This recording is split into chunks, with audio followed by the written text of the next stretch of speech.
Hey fuckers, it's Friday. Can't spell shattered without shat or turd. Like a gut punch to the abdomen. Some of the funniest shit on the web.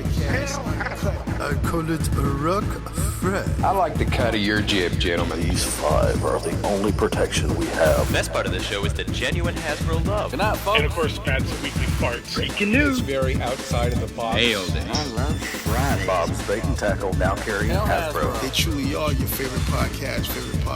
Thoughts, prayers, likes, and shares. Shatteredcast. A to B. Shatteredcast Uncut? Is that you? Shatteredcast When are you going to bring Larry back? My favorite Star Wars podcast. Shatteredcast Uncut. Complete fuckers. Podcast is intended for mature audiences only, and its sole purpose is to entertain. If it doesn't fit with your sensitive sensibilities, please feel free to turn it off now and Shut the fuck up, Chip. Hello, everybody, and welcome to Shatteredcast Uncut, episode 343. I am your host, Oscar Alonso. We are 343 years old. We are still an immortal being, incapable of dying. We now come knowing that our own existence is empty and meaningless, much like any female in a Michael Bay movie. I'm your host, Oscar Alonso, also known as Big Daddy Smooth, SBD Killer, silent but deadly. And joining me tonight are, of course, everyone's favorite architect, the master of destruction, the guy who is quietly plotting away your demise as you sit there and talk about how bad the Transformers Netflix show was on his Facebook feed. The one and only Mr. Justin T2RX6. Hey, it's me. I need to watch that sometime. There's been multiple people who are like, are you guys going to talk about it? I'm like, fuck if I know. I haven't seen that thing. I've seen it. I haven't watched the last bit of the last episode, but I liked it. Whatever. I'm I'll watch it. I'm not looking for the next fucking Academy Award-winning cartoon series. Those people need to shut the fuck up already. Oh, I am. I've been waiting for the next Academy Award-winning cartoon series. Yeah, because remember, G1 was basically Shakespeare. Mm-hmm. Fucking idiots. But anyway. Speaking of someone who has to deal with fucking idiots all the time, this person does. He has to deal with the most outlandish things sometimes, but he still gets the job done. He's everyone's favorite court attorney and my side piece, the one and only Grandmaster Power Bottom, Robert D. Good evening, everybody. It's good to be back. I miss it here. I'm in my comfort zone now. So, fun fact for everyone listening, Justin and Robert now have one more thing in common besides being married with children. 2 children, owning their own homes. Again, congratulations on that, Robert. Thank you. And also being fans of Transformers. And that is, you both got a little taste of Florida. Mm-hmm. Oh, yeah. Justin lost power for a whopping, 9 hours? No, it was, like, let's see, what time did it go out? God, quick math. 14? 15 hours? So. Minutes. Shit. Went out at 9:30, then it came back on at about 3 a.m. the next day. So. Yeah, that ain't shit. No, I know. That's Robert didn't lose power, but he did lose internet for a while. Mm-hmm. No. There was the entire eastern seaboard, but Justin's not far from me right now.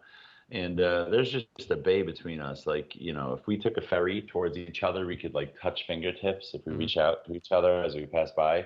True story. But, penis tips. Penis tips if we get them hard. But there are tornadoes ripping up the coast. Mm-hmm. Touchdown into my town. Yeah, scary stuff. It was like really crazy. And like in where I am in Galloway, like. There are 100-foot trees, 60 to 100-foot trees everywhere. And they're pine. They're just huge trees. I've never seen pine trees this tall before. They're just really old, lots of them.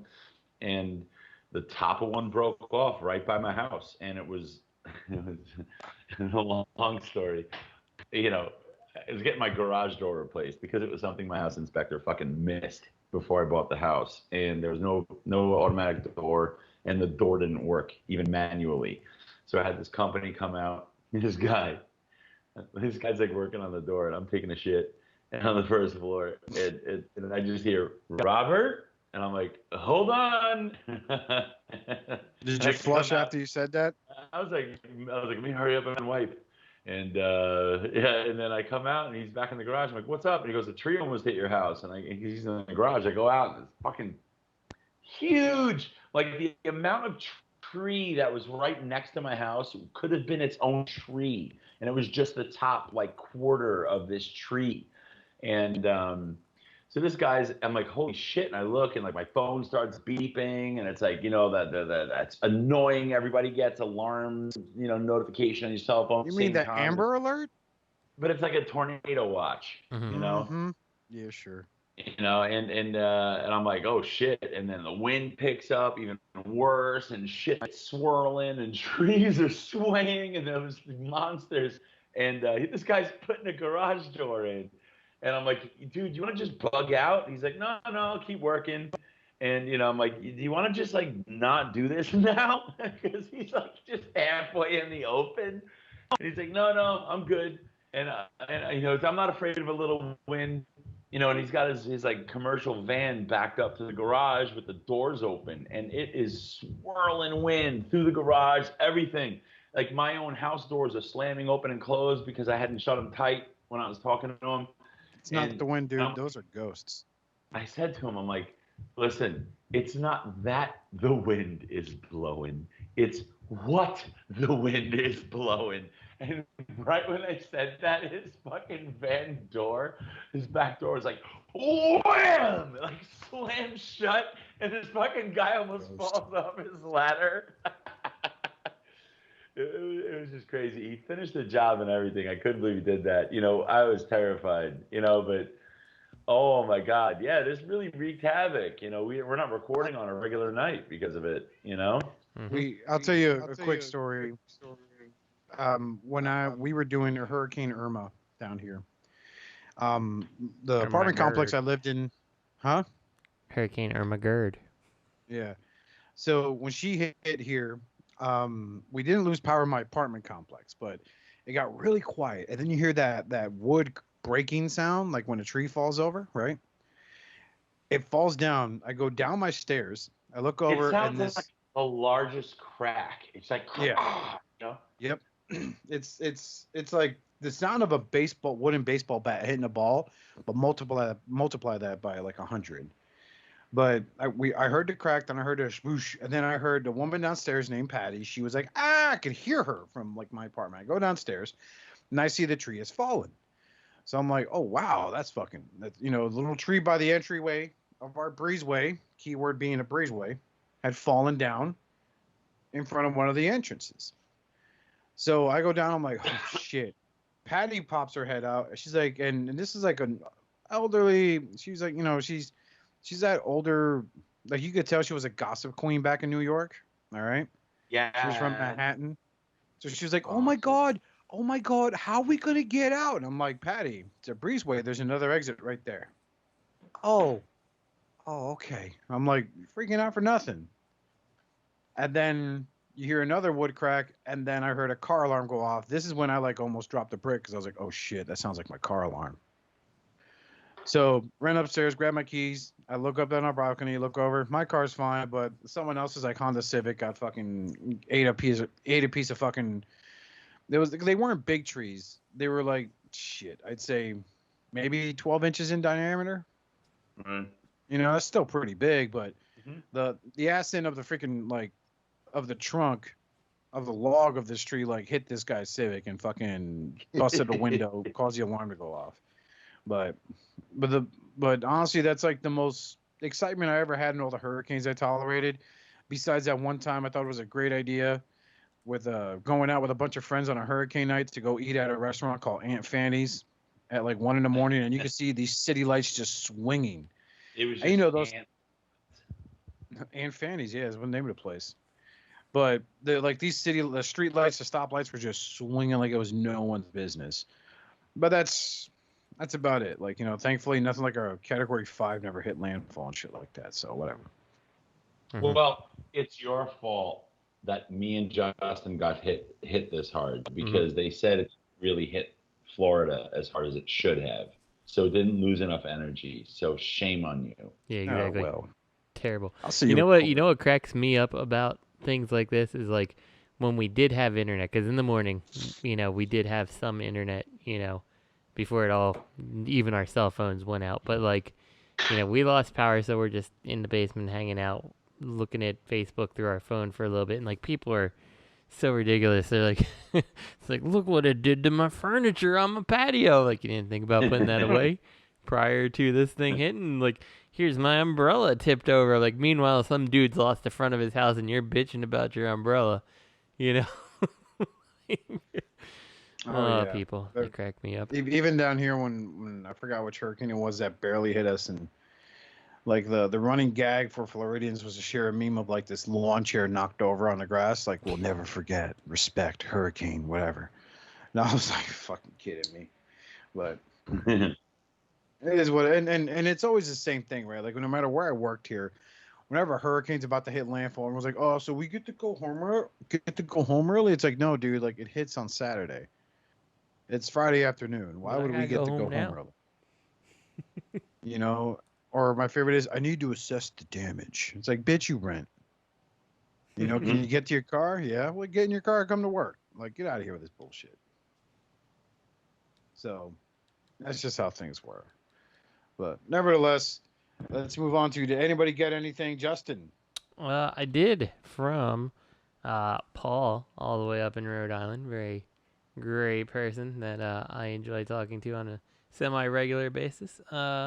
He sent me a Magic Square, goddamn, Cyclonus? Is that the right one? I can never remember which one is which. So. Oh, that's a piece of shit. Is it? Well, that sucks. I haven't looked at it yet, but yeah, I picked him up. I figured to check him out. So.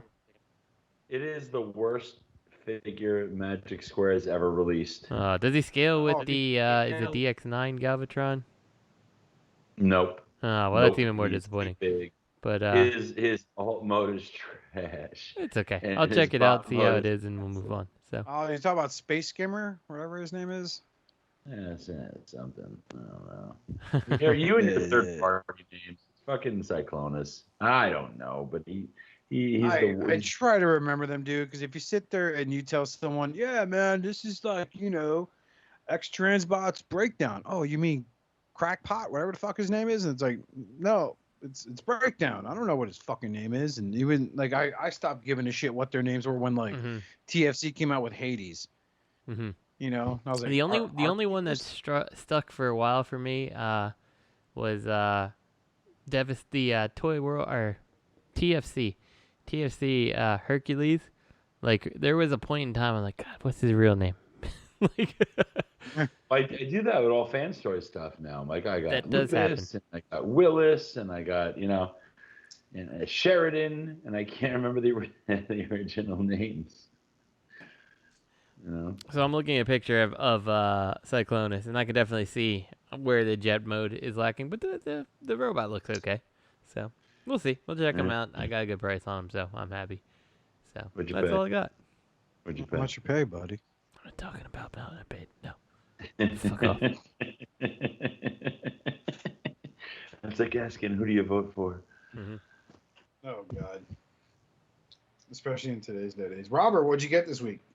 I got the Iron Factory Leo Convoy. Oh, Jesus. It's very attractive. Very attractive. Is it? Figure. Very nicely painted. It just looks a little wonky, like they didn't transform them yet, but it's dainty, but it's got a ton of paint. Is this the one that turns into the weird samurai thing? The one Matt posted? Yep. It's a whole line of doing. Who? I just feel like it's very strange looking. I don't understand it personally, but yeah. They're doing a whole line now. Like they've got what's his face? Oh my God, who's the skull-headed tank? Oh my God, who's the tank? Bludgeon. Who's the tank? Bludgeon. They're doing a samurai bludgeon. But he doesn't turn into a tank. He turns into like a crab or some shit. Mm-hmm, yeah. He turns into like a Japanese demon crab. He looks pretty sick, but they're going far afield right now with this like samurai line. But it's interesting. It is definitely their own thing. They're really, going far afield. It's now becoming hints of the characters. There's a lion head on a shoulder and a cape and a tail on the left arm and lion feet and the color scheme. But, Optimus Prime-esque face. But, they're really going, like, pretty exaggerated. They're not trying to stick close to the original design, but it's interesting. I also got Magic Square Megatron, and I'm shocked. I didn't think they could pull it off. I did not transform it yet, but I stood him up next to the New Age, and he makes the New Age Megatron look outdated. It's really? Amazing.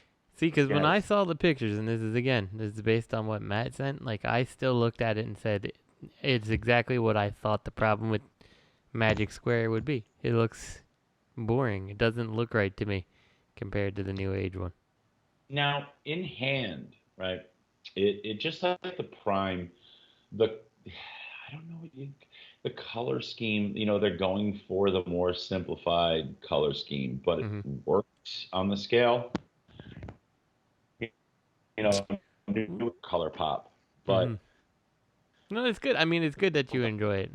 I hope that when I get him, because I do have him on order as well, so I just gotta get him shipped to me at some point.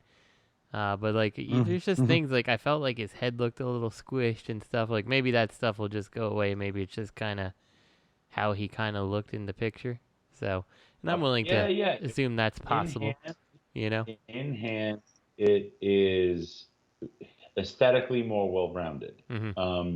Just notwithstanding, the shimmer and shine that the New Age has. Right. But Chuck C, he doesn't listen anymore. But Chuck C, he said that he's a New Age fanboy. At this point, I think it's fair to say there is becoming like a schism between New Age and Magic Square collectors. I would definitely say that's true. But people are vehemently pro New Age, and Magic Square has lost a lot of luster to many. It's not, you don't have the same kind of fervent, defense on behalf of Magic Square. But oh my God, like, Chuck C is just like talking about how because he's collecting Magic Square as well. He collects McFans toys and New Age, everything, but he loves New Age. And he loves McFans toys. He loves knockoffs, oversized knockoffs and New Age. But he also gets the Magic Square. And he was talking about how the Magic Square Megatron has like this shiny spooge mark on its chest. And apparently it's this just, release wide defect. I have no such like shiny spooge mark. But he then directed me to like the inside ankles of Magic Square Inferno. And I went and looked, and he's got shiny spooge marks on mine. And I'm like, what the fuck? But, my copy, and I got two Megatrons, neither of them have shiny spooge marks, which I'm happy for. I think if I got that, I'd be pretty upset. But this is on which version?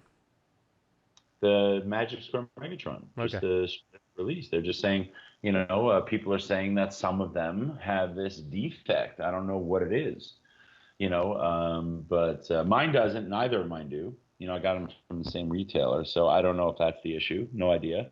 I don't know what can cause that, these shiny spots.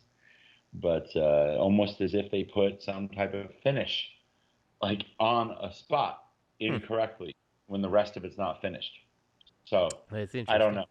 I hope yours doesn't have the defect, but mine doesn't. So it affected, I guess, the way I feel about it. And it looks really nice, really good proportions, stands up well next to Prime, but he is bigger than Prime. And the issue is he's not bigger than Magic Square Prime. He's not in scale with Prime.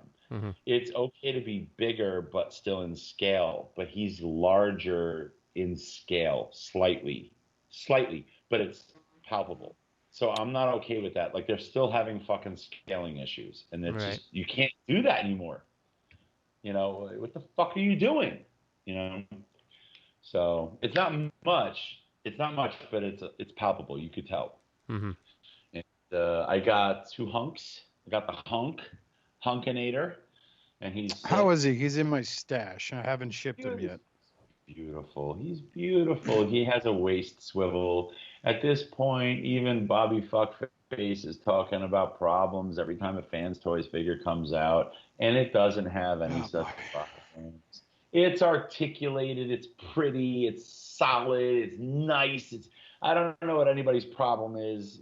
Fuck them. And it turns out they're experts, dude. Everyone's a fucking armchair expert. They need to shut the fuck up or make one themselves. If Takara released this figure, it would be twice as much money. This thing was $100, and it's worth it. It's so solid. It's the perfect brawn. It really is. And they incorporated the Make Toys slot system for weapons in the hands, which they should have done a long time ago, and I'm fine with that. And I mean, it looks great. It's perfect mini bot. It's nice. You won't regret it. He has all the articulation you'd want. Unless you want him doing a 180-degree waist swivel while fucking splitting his legs at 180 degrees and doing fucking 90-degree ankle tilts. What the fuck? Do you need him to do that? I mean, it looks good. He can pose. He can do most poses you'd want him to. And the fact that his legs each split in half and fold up to become and other people are shitting, even Bobby Fartface. He was complaining about the alt mode, that it doesn't look like G1. Incorrect. If you look at the G1 toy, that alt mode is true to the G1 toy. It really is, which I think is interesting. So it's good. Anyway, and I also got, oh my God, 2 more. What was it? The Fans Toy Stunticons. What was their names? The last one that came, Magnum. I got 2 more Magnums from BBTS. I had them on pre-order and I forgot, and I got the shipping notice. I'm like, oh shit! Now I got 4 Magnums. I'm gonna sell these fuckers. I'm gonna scalp. I'm gonna go scalp life. And I also got the. Are you really? Fuck them. Scalp them. I was gonna say I'll buy one off you, but if you're gonna scalp me, never mind. I'll scalp you. One. But nope. Good bro, fan bro price only. I got the Kang Toys Headstrong, and it's gorgeous. These Kang. I told Oscar. I told you to fucking get these Kang Toys Predacons, and you're like, no man, I'm fine. I don't need them. You're gonna regret it. They're gorgeous. They're beautiful. They're solid. It is like TFC, Toyworld, and Fans Toys had a 3-way and had a baby. That's how I describe it. They're really gorgeous. I got my MMC. I'm happy with it. I'm just saying. Don't give me the okay. That's what the wife does when she's upset. Okay, stop hitting on my husband. What else? And I think that's. Oh, and I got a replacement Red Alert, Magic Square Red Alert. My wife had knocked one over like a month or 2 ago off my shelf, and a little Legends scale figure fell 3 shelves down and split at the hip, which is not a good sign for a Legends scale figure. But weighs practically nothing, but broke like it weighs 5 pounds. Meanwhile, Daga Toys Chronos fell like 8 feet off the ground, and I'm like, oh, you're fine, huh? Yeah, it's crazy. Yeah, exactly. I was like, do you realize? I picked it up off the ground. I showed her his leg. I showed her his leg hanging off his. She's off. I'm like, do you see this? She's like, what? It's a little toy. I was like, what? A little toy? This thing was $20, and now it's $50. Like I have to get, but luckily I got another one at retail. But yeah, and I think that's it. I feel like I got something else and I can't remember. But that's all at home. That's everything, and I got a house. Very nice. Hey. No furniture. I got inflatable mattresses.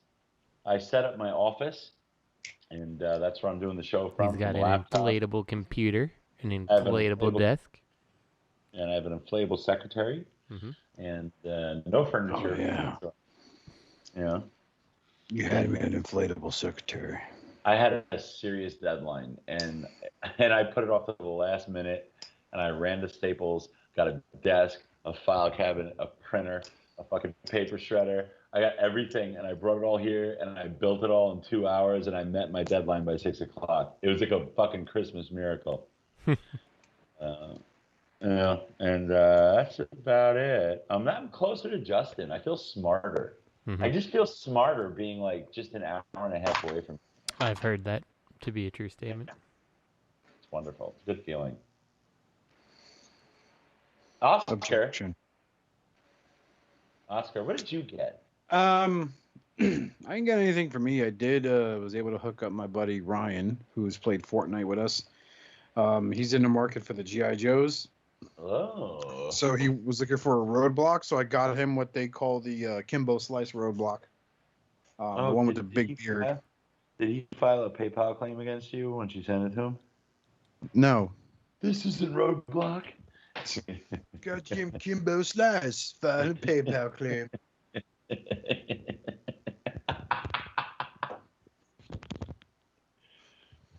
Ain't that like the trend now with some of these? Like, it makes me like iffy to sell to people I never sold to before. Hey.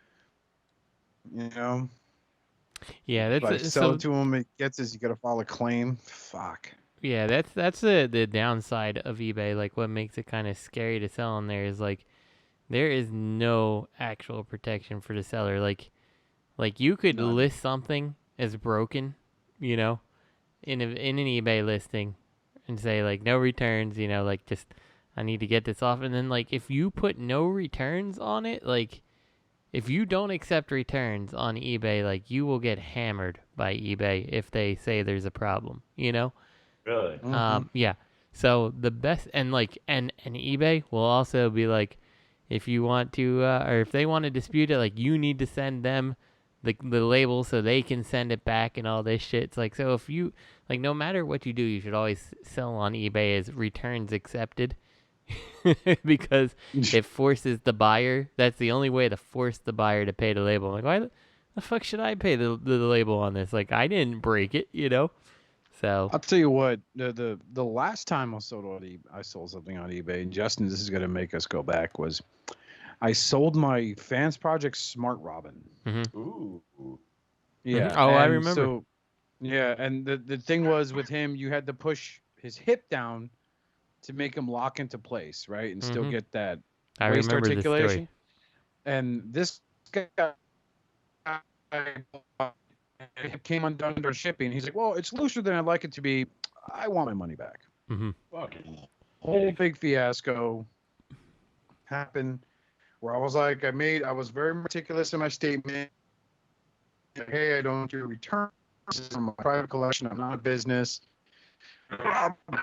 After that, I know on eBay. I will buy if something catches my eye, but I will no longer sell on eBay. No more. And I maybe had one listing under that was up there for like maybe 7 months before it was on Christmas. This past Christmas, that someone messaged me like, "Hey, what's wrong?" It was back when I was selling Fans Toys Shockwave and knockoff Masterpiece Skywarp, and I listed that they were knockoffs. The knockoff is not in the best condition. Joints are very loose. You know. Quote, played with condition, unquote. That's how I got them. And Fans Toy Shockwave had a freaking missing finger because it broke. And then I got bombarded by this one guy who kept messaging me like, "Oh my God, so what's wrong with Shockwave? But you have any extra pics?" I send them pics. I'm thinking and at the time I was trying to sell both of these things for like $75 plus shipping. Wow. So he kept sending me like, messages. I answered his messages. Gave me the total runaround, and I was like, you know what, dude? I'm just going to take the listing down. You obviously can't make a decision, so nice doing business with you. And then as soon as I sent the message, I killed the listing. And then the guy messaged me back, "Oh, my God, I can't believe you did that. That's so disrespectful. I'm reporting you to eBay." Blah, blah, blah, blah, blah, blah. Nothing came up. God. So, and then now, like, the last time I sold something outside of Facebook was on Reddit. And that was about it. That was like over a year ago now. Mm-hmm. Reddit? Yep. Fuck it, you can sell shit on Reddit. There's Transformers trading subreddits out there, man, and it's all about what you want. I mean, the worst part about that is like the Cybertron Cafe can be really ruthless when you post a price that no one's happy with. They're even worse. You know, like they don't give two shits. They're like, this one guy was like, yeah, I'm selling my Seed Shock sound wave for like $60 shipping plus shipping. That's not including the tapes. The tapes another 20 plus shipping. And like these people just chimed in like, oh, that's too much. And I was like, oh, just look on eBay, bro. And he's like, no, look for what it's sold for on eBay. And the prices were like $30 to $40, and the guy's like, "Oh, fuck this! This is bullshit. I'll put whatever price I want." And then people will be like, "Oh, no one's gonna buy it," and it resorts to name calling real quick. Mm-hmm. You know, That's it awesome. escalates. So that's like Ocala. No, I guess I have another. I forgot. I have another story for you. So it was Saturday night. The neighbor next door invited us over for a clam bake. Which are real. Like what? Which are real, to my surprise. Yeah, I mean, I am surprised. The water over here, Justin never told me, but the water is very clean, much cleaner than by New York. There are whales, Jersey? there are dolphins. Yeah, like South Jersey, the water is. Cape. Yeah, I mean, the water is clear. It's clean, and the beaches are beautiful. And there are whales, and there are dolphins, and there are sharks, and there's fucking like sea turtles. It's crazy. And the fish is fresh. And there's like, like the rep Jersey gets isn't, it's not justified anymore. But I'm glad for it because it's kept property values down. But anyway, we had a clam bake, fresh clams. I ate. He's like, you eat raw clams? And I'm like, fuck yeah. And he just slopped this giant plate of raw clams in front of me. Each person at the table got their own plate. And he had the stock pot going on the barbecue. And I brought him a bottle of Applejack. And, we were having a good time. And, his wife was, she makes wine. And Lisa was drinking the wine. And there's people over. Everybody's getting wasted. I totally forgot about COVID. I'm like the next day, me and Lisa were both like, did we just go to a fucking party? Like, we haven't done that in a year, And I got so drunk. Because I was drinking Applejack, which is whiskey, basically, all night getting wrecked. And then his wife brings out some gin-based mixed drink, and she's just bringing out pint-sized glasses of it. I pounded 2 of them. And Lisa at some point took the kids to the house. I didn't know that. At some point, the lights were all out. And at some point, I was walking home. That's all I remember. And I'm out in the country. It's by the ocean, but it's still in the fucking country. And I'm locked out. I didn't have my keys on me. And it's like midnight. They're all sleeping upstairs. Lights are out everywhere. And I am stumbling around all around this house, praying something's not locked. It's all locked. I'm throwing rocks at the bedroom window. They're out like a light.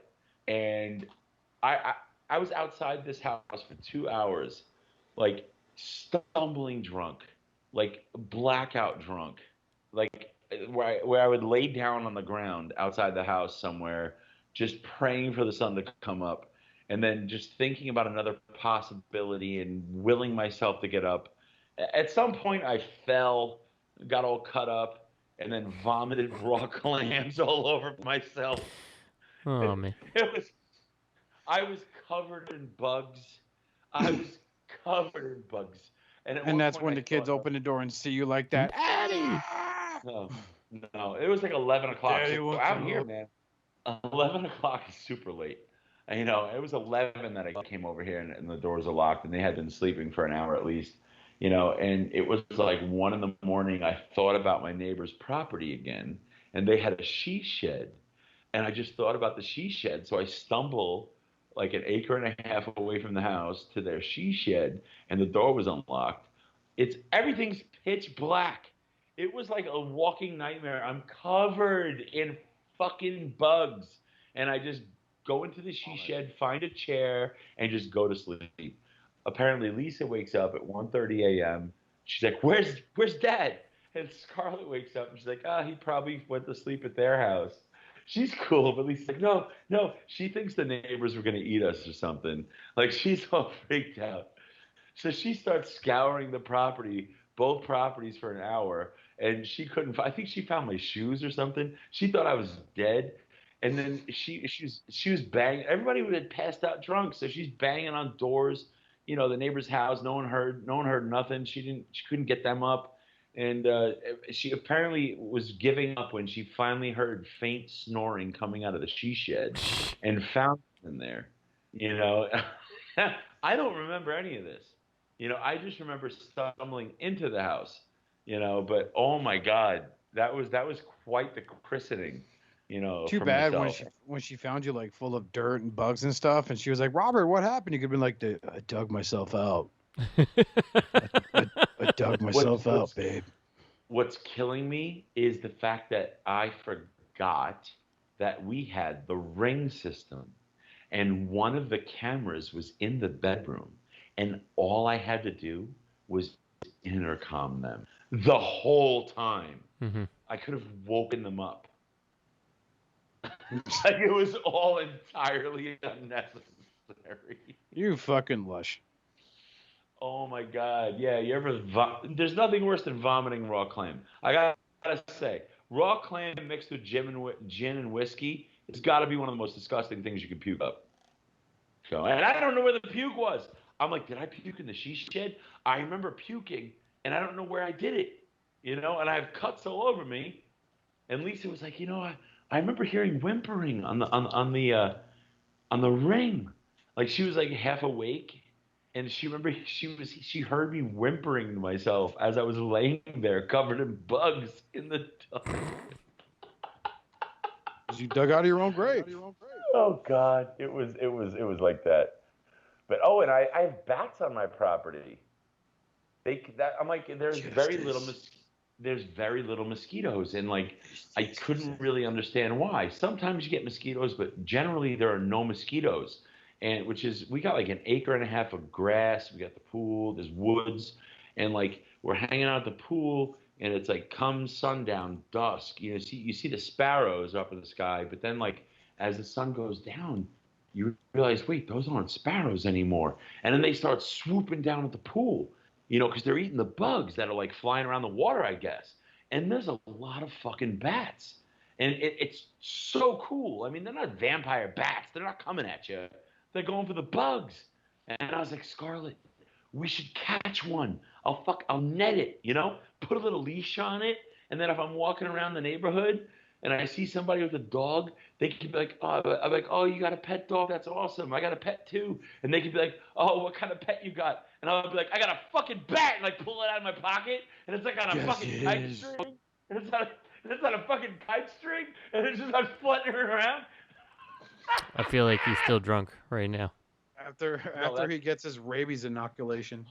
I would love that. Can you imagine that being like, oh, what kind of dog is that? Oh, that's a great pet. I love my pet. And they'd be like, what kind of pet? Oh, I got a fucking bat. You pull it out of your pocket, like fling it in the air.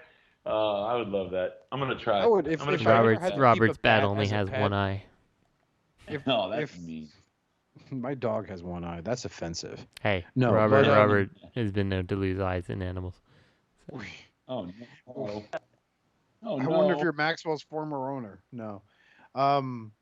So like, if I ever had to keep a pet as a pet, if I ever had to keep a bat as a pet, it would probably be those fruit bats from fucking, was that Australia? Or the Philippines that are fucking huge. They're like 3 feet tall. Oh, they're beautiful. They are. They're gorgeous, and they're cute when they're little babies too. So you just feed it fruit, and then someone comes over, is like, "Oh, hey man, will you get that bundle of like dirty laundry?" And they'll grab it, and they'll be like, "Oh my God, it's a fucking bat!" And they'll be like, "Ah, J for justice. That's what." Fucking justice, baby night. Oh man, there's wild turkeys around here, deer. Like there's this crazy wildlife. It's nuts. You know. There's lots of good fruit stands in Jersey. Like lots of fresh fruit in the spring and summertime. Corn. I mean, I wouldn't eat it. Oh, the ones going towards the beach are okay. They're fine. You know, Oscar, when you left, New Jersey cleaned up. Fuck you. Anyway, if I give credit to anyone for cleaning up New Jersey, it's probably Eddie Dust Mites.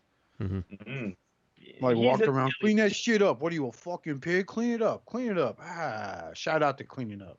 You know, I thought that I'd be closer to Eddie too, and it turns out he's just as far away from me now as he is when I'm in Brooklyn, which is crazy.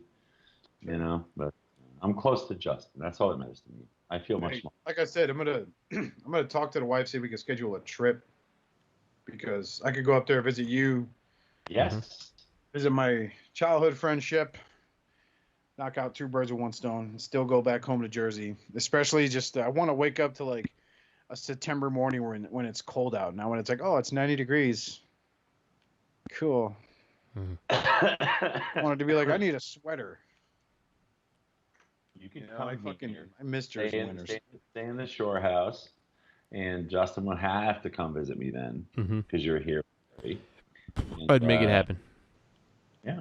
A bunch of grown men in our 40s playing with toys in front of our wives. Their legs welded shut. And then we'll cover. we'll like I'll put a bunch of fruit and mosquitoes on your shoulders so the bats like grab onto you and fly you to visit your friends. I got rabies. I got bat powers. I'm Batman. I'm the Bat Oscar. Justice. And speaking of justice, we should get to our news because goddamn, that was a hell of a bullshit session. Half our listeners have stopped listening. All 2 of them. Oh, you missed that first note. Anybody get anything? Yeah, I didn't get anything. Well, I mean, it's in the no, notes. I did. I said I got the big bearded. Oh man, Gator died. Rest in peace, Gator. Over there cheering for the Washington State football team now. Yeah, Washington football team. Movie and show news. Go football team. Movie about Gator and how he died. And then what about conventions? Gator Death Convention, also known as Awake. There's gonna be a lot of Popeye's chicken sandwiches being handed out to everybody. No, just hot dogs. Hot dogs. Chinese food. Oh, it's fucking horrible. Gator meat. Gator meat. Shout out the pug owners. I mean, I got a Shih Tzu, dude, but I still don't even know how he breathes with his nose that's shoved up in his face.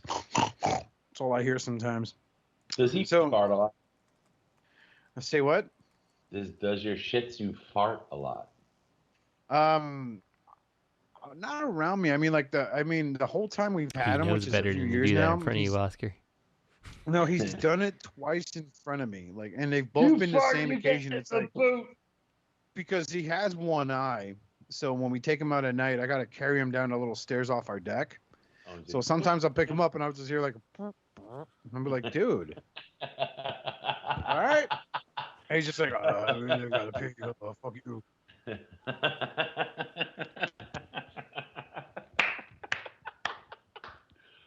Speaking of something else that's funny, Lemontree shockwave test shots.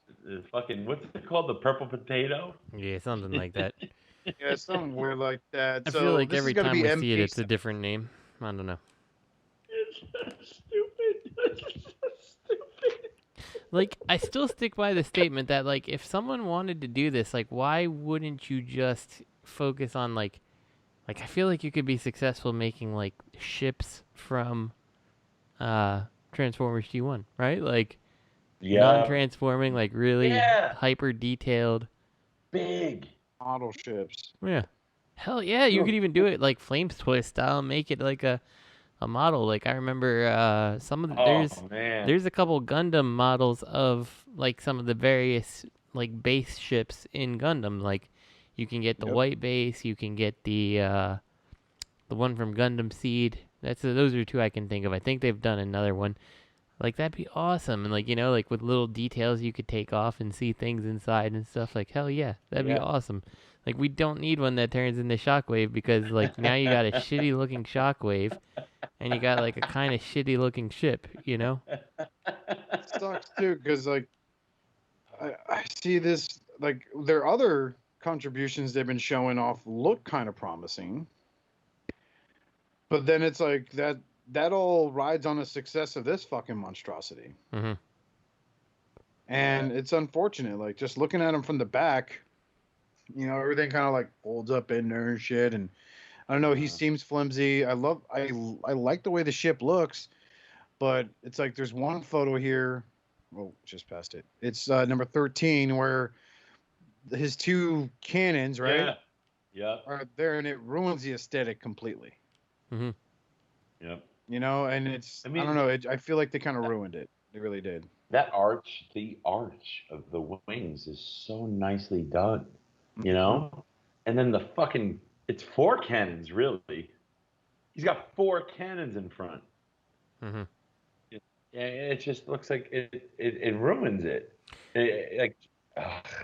Well, I look at like figure image 6 there, like which is him in robot mode. Like even that one, like the face looks weird. Like it doesn't even look like you came like really properly nailed the look of Shockwave. You know, like how do you fuck up a face that's just a dot?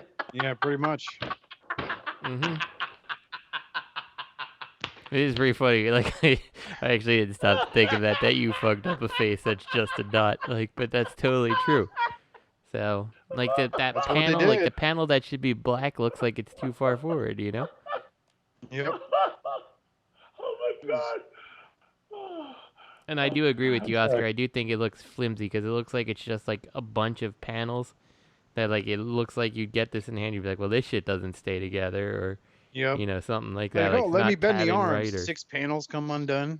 Mm-hmm. You know what this reminds me of? Like it just. This reminds me of the early MMC steampunk stuff. Mm-hmm. Yeah, the ship shockwave. Mm-hmm. That looks better to me than this, honestly. You know? And that was a piece of shit. Yeah. You know, this looks like that. This is just it's dated. It's just whoever did this, you know what, buddy, like good for you, but you're really coming too late to the party. I think dated's a fair statement, Robert, because like when you do look at it, I get those same vibes as like the old like TFC battle roller and things like that. Like it doesn't look like it takes into account what anything modern in Transformers is, like their third party Transformers I should say, is doing. I can agree with that completely. And to do a model kit is actually cost effective because then there's no assembly line. Mm-hmm. There's just a boxing line, and they could have just done the model, and it would have sold like hotcakes. Any size, do a teeny one, middle-sized one, and a huge one. You'd sell them all. Yep. Mm-hmm. But they done fucked that up. They could have done an arc. They could have done the Nemesis. They could have done a Quintesson ship. They could have done a Junkion ship. They had a lot of options, and they fucking dropped the ball. Fuck, they could have done like an Eagle Moss and do it as a subscription service where you put it together in pieces. Mm-hmm. The only problem with doing that is like I feel like people don't even trust Eagle Moss to do it, who have, you know, been successful and put together multiple things. Like this, not like someone's like, what if this company goes under? Like, well, I mean, I guess that's a risk that could happen, but they have completed projects in the past, so I'm not super worried about that with Eagle Moss. But like, if you were like telling me like subscribe to Lemontree for $5 a month, you can get some parts to make your thing. Like, probably not. I'm okay. Lemontree, and honestly, I have an issue with the name. I have an issue with the design of the brand because it looks like and sounds like a clothing store from the 1990s that you would see in the mall that no one goes into. Or it sounds like someone who makes some knockoff Nintendo games, like religious like Nintendo games, like Wisdom Tree or something like that. I think that. Or like a kiosk that juices in the mall. Yeah. It doesn't. So you talk about those knockoff Nintendo games like Bible Ship Study or like whatever. Super Noah's Ark and stuff like that. I wish I played one of those. Oh my god. But you know what though? Can you imagine being a person excited for this? Like there are people who are really excited for this. I envy them for their like open-mindedness at this point. I wish I had that excitement. You know what I mean? Robot, or robot, spelled terribly wrong. I agree. This guy looks great. And it will be my first Shockwave toy since Energon. Wow. Jesus, you're telling me. So I hope this guy's young because he missed out on the fans toys. He missed out on the Quake Wave. Mm-hmm. He missed out on that. The other one that was Cloud Wave. Yeah. The one that's kind of a knockoff of Quake Wave, but like everyone says, really good. Like, it's fine. He missed that. He missed the official Takara release. He's missed every Hasbro release. So the only Hasbro release he has is the like really bad one that kind of looked like Shockwave, but it was in totally different colors. What about Prime? Right, it transformed into a satellite dish. Uh-huh. I love Transformers Prime Shockwave. I love that little fella. Okay, so, I'm sorry, Robot, whatever you want to say your name is. If you listen to our show, I'm sorry, you're gonna probably stop listening because he just said I'd be just as much into him if he had a new chest and head and was a new character named Revenge. Like Revenge. Oh, okay. You lost me there. His own fan fiction. I mean, his name's Revenge. I'll be honest with you. If you wanted to make the Decepticon ship and you wanted to make it into a transforming figure, maybe I agree with Robot. Maybe you should have named it Revenge and made it a unique character instead of trying to shoehorn Shockwave into it. I mean, maybe he has a point. So. What about Schlee? But it wouldn't raise eyebrows. That's the problem. Like, that's where I give like Fans Project a little respect because they sat there and did their interpretations of popular characters like Warbot Defender, right? Their Springer. Mm-hmm. Mm-hmm. And then out of nowhere, they're like, hey, we made this Steel Core. Mm-hmm. And it's like, whoa, that's pretty brave. It's okay. And it wasn't a bad figure. I owned him. You know, then he had that repaint for a TFCon exclusive where he was like yellow or no, they repainted him to a Grimlock. Yeah, Grimlock. You know, color. So like they had a lot of avenues with that. So, but the problem is this company is doing it as a Shockwave in order just to raise eyebrows. Right, you're like, I can get someone who wants a medal of the Nemesis, and I can get other people who are like, I'm a Shockwave fan, I'll buy it. Yeah, so, and the idea, its execution, albeit, you know, I want to say ubiquitous, it's really original because no one else has done, to my knowledge, in the third-party world, a transformer that transforms into a popular ship, you know? Mm-hmm. Aside from the Star Wars crossovers. Sorry to cut you off, Robert. You know, but they don't even really transform very nice. They're their own thing. Oh yeah, they're their own pile of shit. But the only one of those that I have is the Clone Wars troop transport ship because I like that ship and I'm like, that's cool. I'll have it at this small scale. Like he will never be like an actual robot. He'll just look like a cool little model of the troop transport ship. So Split Up says, it bothers me that so few members that it bothers me that so few remember that Galvatron ship has a name and a badass one, the Revenge. I think this is a cool idea, though I almost wished it just had a unique robot mode in the same style as the other 86 movie characters, but it's certainly creative. So that's Revenge. The Revenge is Galvatron ship. So that's Revenge. It's not the Nemesis. No, it's the Revenge. And Schlee said, "Yeah, dude, there needs to be more interesting / official stuff like this. Why wasn't Omega Supreme the Arc? You fucking ass." He wasn't Transformers animated. I mean, Omega Supreme was a Guardian. I mean, Jesus. Well, in Transformers Animated, he was the Arc, correct, Justin? Yes. Which is really cool. I actually do kind of hope that they do that. Oh, so this is Galvatron's ship, the Revenge. Yeah. Yeah. Mm-hmm. Which doesn't have the big stupid shockwave cannons on the front, but okay. Which makes you think it should... it shouldn't transform into Shockwave. Yeah, it should transform into Galvatron. You know, I mean, it can't transform into Cyclonus because Galvatron rode bitch inside Cyclonus. Mm-hmm. So it should be Galvatron. You know?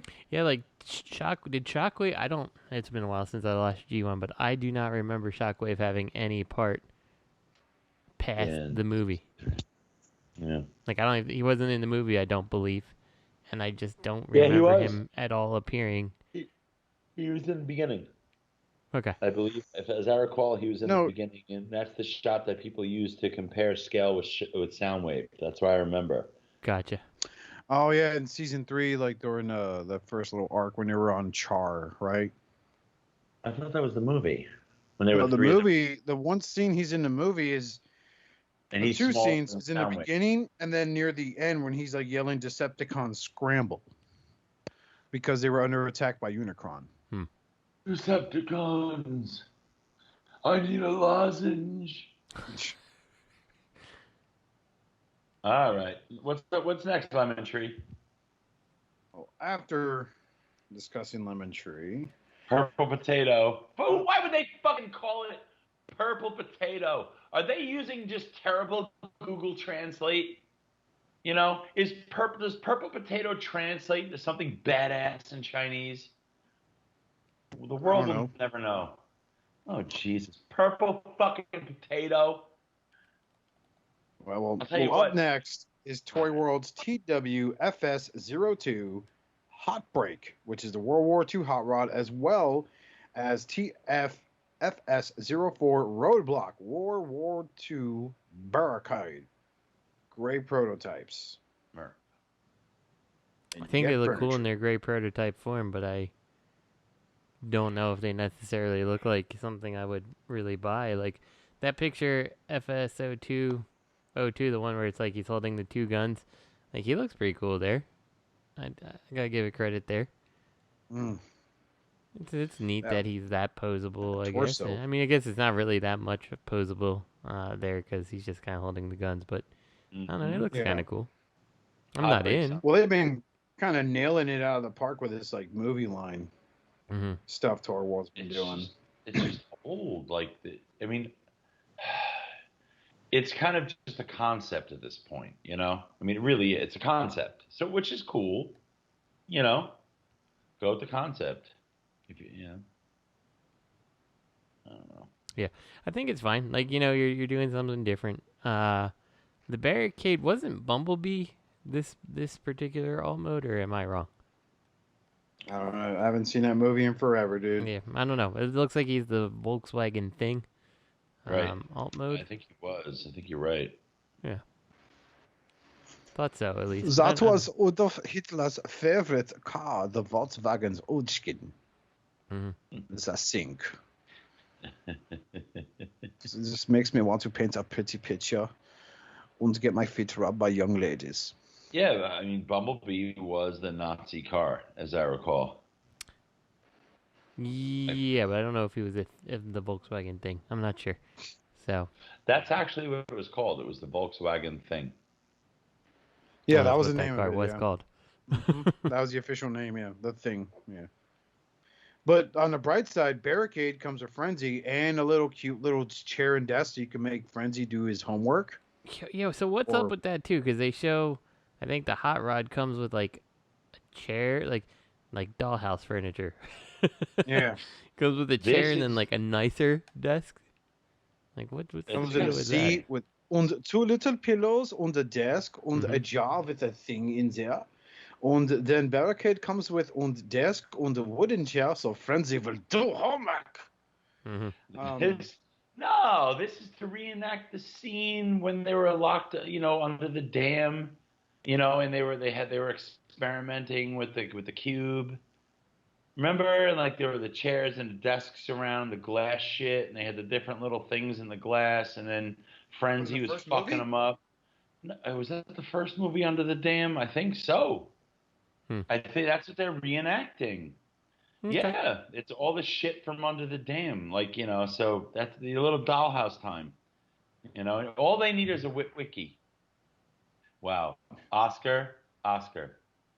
What? You're breaking news, and I can hear it. What? No, it's my chair. Oh, okay, sure. It is my chair. Stupid. You're stupid.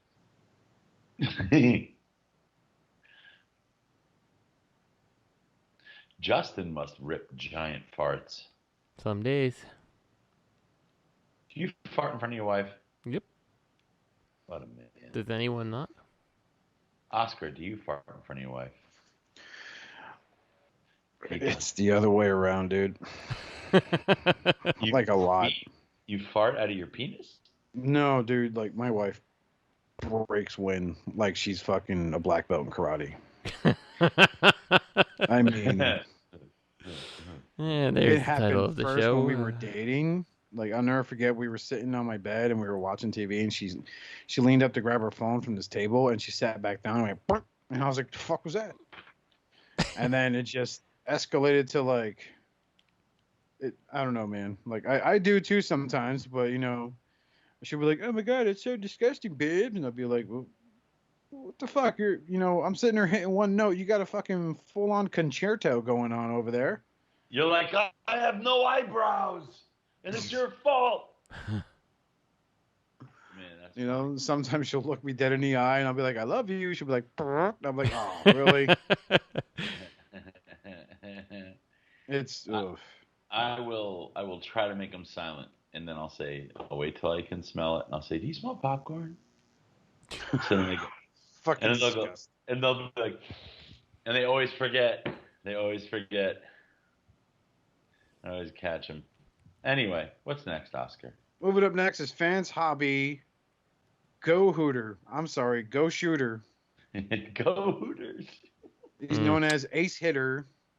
It's their updated prototype. He's in vehicle form, but we get his headmaster there. Well, we've seen the headmaster for a while because the version of the headmaster came with God Bomber, so the headmaster is not new. Hence the painted version of the headmaster, at least cast. So you're telling me they're gonna sell this guy without a head? No. He'll come with the head, but they sent all three of those headmaster juniors also came with God Bomber as well. Since if you watch Master Force, they sat in God Bomber to like drive the trailer thing. That's so right. they basically reused the headmasters for that. Like you can before Minerva came out, like you could have a little headmaster Minerva sitting on your desk or whatever you want to do. So that's why this headmaster is actually fully done. But like car looks good. I think it's pretty well done RX-7. I gotta say. Whoa. I do like the photo of the headmaster leaning against the car, though. Like, yeah, what's up, girls? I love high school girls. I keep getting older. They keep staying the same. Mm-hmm. It's like he's a college dropout, still hanging out in front of the high school. I'm trying to pick super up excited more about this. preteens than R. Kelly. I saw my good friend Bobby did not care much for Minerva. I haven't watched his review, but he's wrong. Yeah. So without watching it, he's totally wrong. So she's a good figure.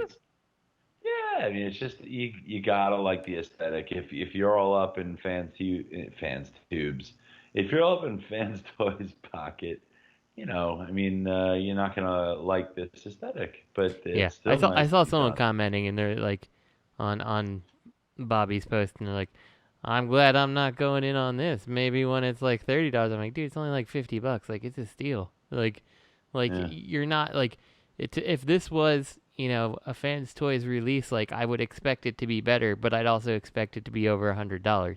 It's fucking $50. Like, it's close to the price of a goddamn like legit Hasbro release. Like, it's good for $50. So. I don't know. I look forward to this. I love the fact that the headlights come up. I really think they nailed the alt mode too. So I'm happy. Like, I'm excited. I love it. So I can't wait. I passed on the 1 million publishing Go Shooter they made because I hated that Night Beat mold. I hated that Bumblebee mode that preceded it. So I was like, nope, not doing it. Not fucking doing it. Didn't care. Like, hey, you could get this special Astro Train that has a third mold that you can make with the other fucking classic Astro Train. As a canon, but this I'm excited for. Yeah, this looks really good. I love everything about it, and they've done a great job so far. And even if it's just, I think it's probably a fair remold of Minerva looking at the insides there, but that's fine. I'm okay with that. Because like it's gonna show how Minerva would end up working for Nightbeat and stuff. which is fine because Nightbeat's a dude and Minerva's a girl, and you know they share the same alt mode. So this is going to be indicative of how that's going to work out, I think. So I like it. So do you think? I bet you this is. Sorry. Go ahead. Go ahead. You go ahead. No, I just figured. I bet you the same people that are shooting this down are probably the same ones that pre-order the fuck out of that freaking sexy version of RC. Oh, of course. Of course. Which Robot tits can't wait. Oh god. She's on the way at some point. I'm getting her. I have to. Yeah, I have no complaints with my Minerva. I do think that she's well made. Like you honestly cannot expect it to be like I got Magnum from Fans Toys and I got Minerva, and I look at them both and like they can sit next to each other and like I think it's fine. Like yes, there's obviously better paint and such on Magnum because he's fully painted and stuff where Minerva is not, but like one of them cost over 2 times the amount, you know? Well, there's also, I would also argue there is a certain amount of intent with the design. Oh, like, yeah, 100%, yeah. They're going for the look that they're doing. We know this company can pull off some crazy shit. They're doing this on purpose, so I can't fault them for it. The question is just, is this your aesthetic? Yeah, exactly. That's so subjective. People are loving this, these Headmaster Juniors, and good for them. Good for them. It doesn't all have to be fucking Fans Toys. Nope, it does not. And you know what? God forbid if you were in on the Power Master Prime that they did, and like their God Bomber, like these are perfect to go stand next to them, because like they really are. They look like they came from the same show. So I have Power Master Prime, and it's beautiful. And even with me clearing up my shelves, I'm keeping him on my shelf because he's gorgeous. Yeah. Yeah. Masturbate to him. You know, one thing I did see, I forgot that I don't know if you guys discussed it last week or not, but Fans Hobby also has been starting to tease more stuff related to their Armada Prime. And they've been showing the shit of the Minicon, and I'm like, Minicon looks just as bad as like if you were to try to articulate a real Minicon. Like, not feeling that one so much. But yeah, I don't know if anyone else has noticed that or feels any which way about it. If you have seen it, I didn't notice that. Yeah, let me see if I can find a picture. I think it was on their Instagram. Let me see. Talk amongst yourselves. So, Oscar, why did the chicken cross the road?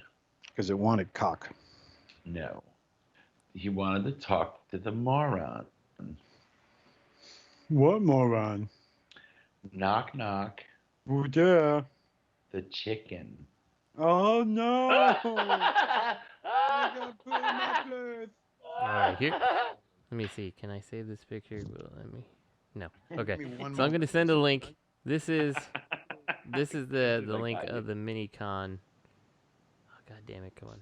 Okay. Here's the link of the Minicon that they've been posting. I'm like, be careful what you post about that, personally. But, like, obviously the Minicon is just like an accessory for Optimus Prime, and Optimus Prime legit looks impressive. But the Minicon does not impress me. I'm like, I don't know about that. Damn it, open. Oh, God.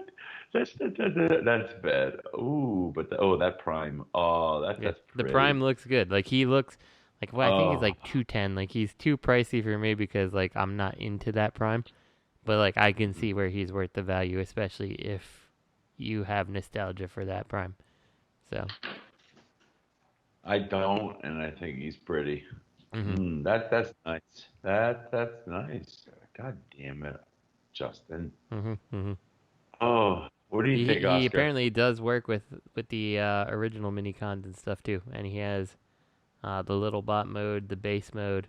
Like, he looks really good. Like, they're doing a good job on it. So you can tell someone is working hard to make this Prime work.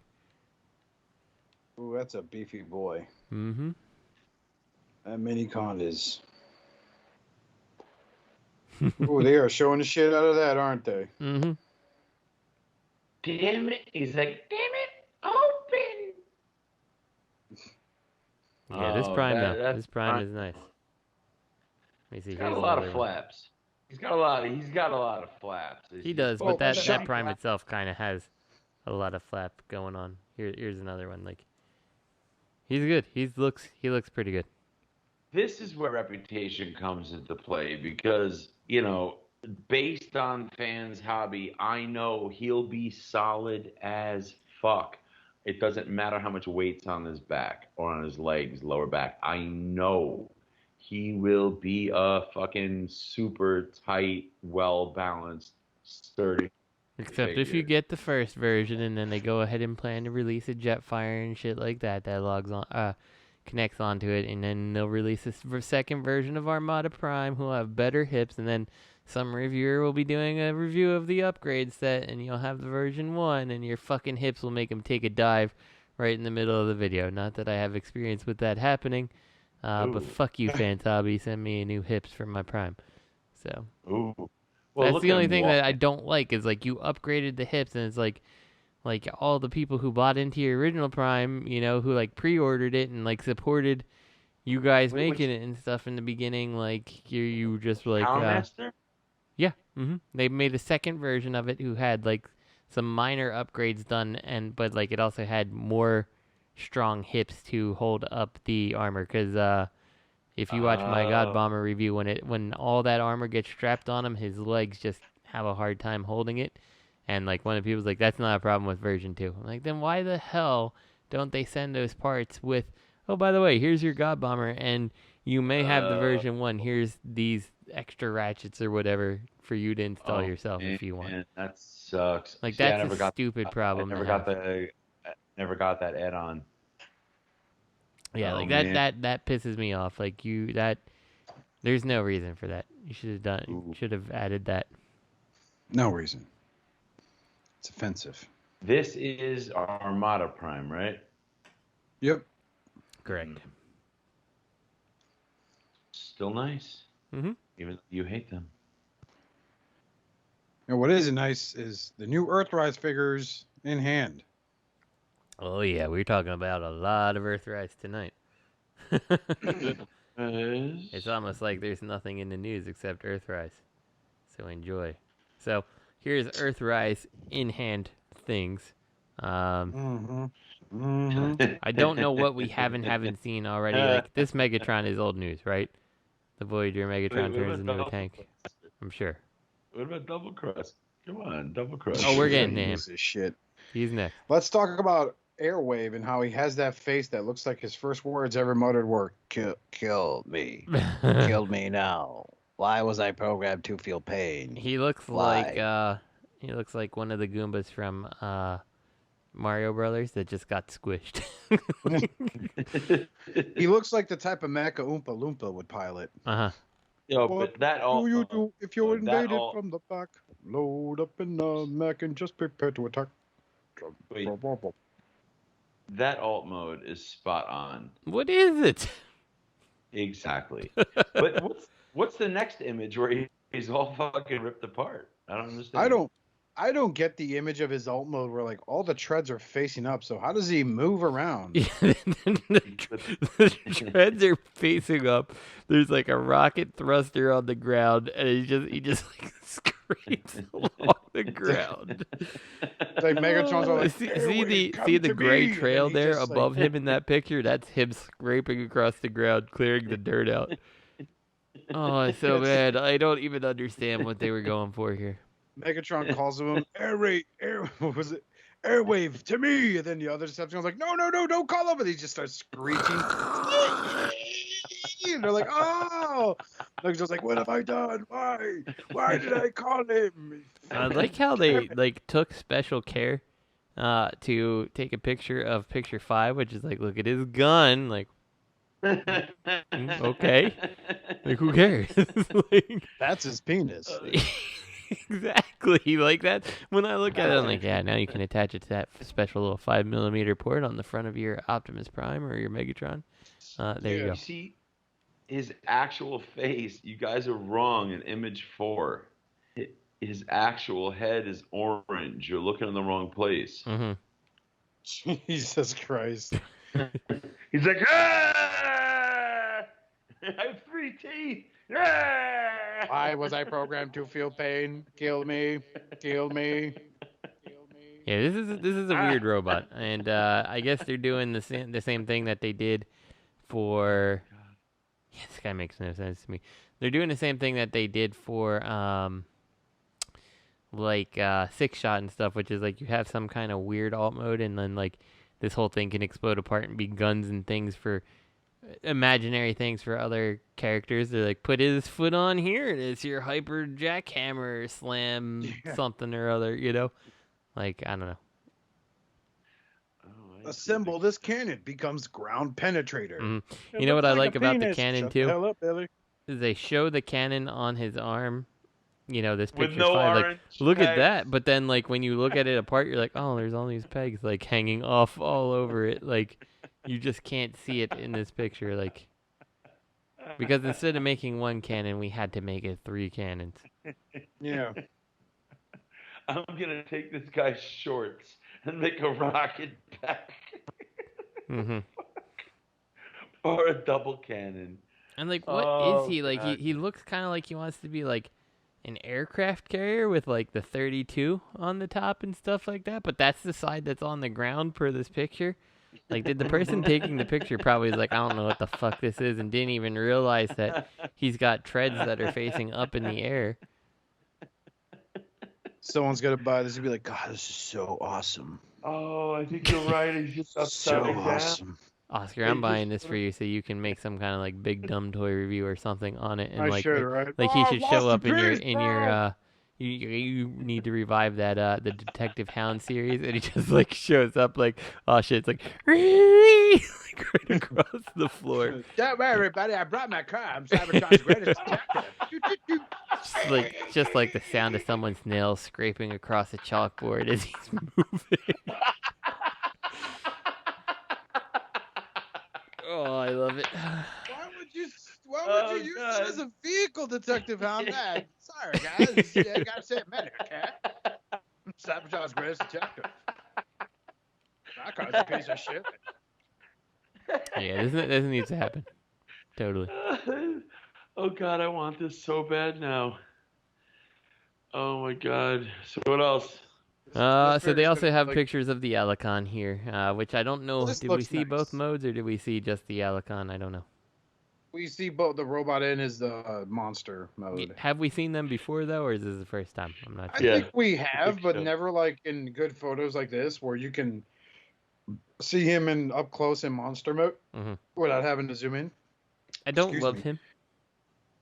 I don't love he doesn't. Him. He's not terrible. He's not terrible, but he's not great either. The Alcon's too upright. It shouldn't be upright. I like picture 7 of the Alicon. I think is my favorite one.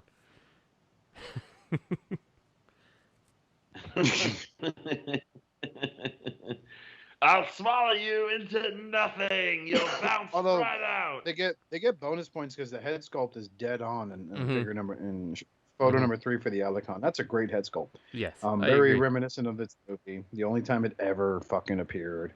So glad we're getting bigger of this. I'm not a fan of the tail as a sword gimmick. I think it hurts it. Yeah, I feel like when you do that, it's like we couldn't figure out what to do with the tail, or we didn't have the money to make the tail fold in. So now you got a killer sword. Like, okay, I guess. And then we have what is I've called like the movie Dinobot issue with the monster arms.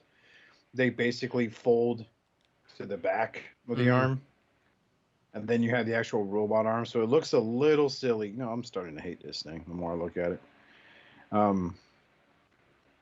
Yikes. I am so sorry, Hasbro guys. I mean, they've been killing it with that G.I. Joe and that fucking Tiger King Destro. But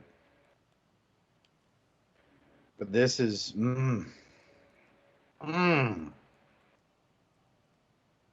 yeah, that's a pass.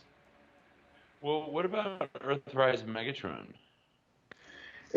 It's the only difference I see this between that and its Siege predecessor is that absurdly freaking elongated blade,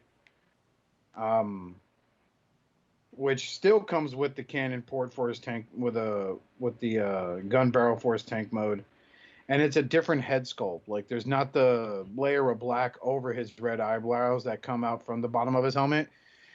The black now looks like genuine eyebrows, and that's about it. I mean, come on, look at image 3.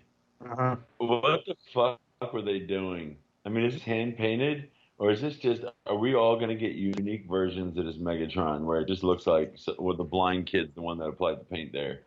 Jesus Christ! I know for a fact during when Prime was on TV. They actually had a guy who would hand paint the prototype figures. So that's what I think this is someone who hand painted this, because I don't think they sent that off to a factory and this is going to be the final resolution. Only thing I can say is, hey, they cleaned up the Siege Megatron with all that crap he had on him. No, wait, it's still there on his feet. It's just not on his chest this time. Wait, what crap? The fucking smudges, the battle damage.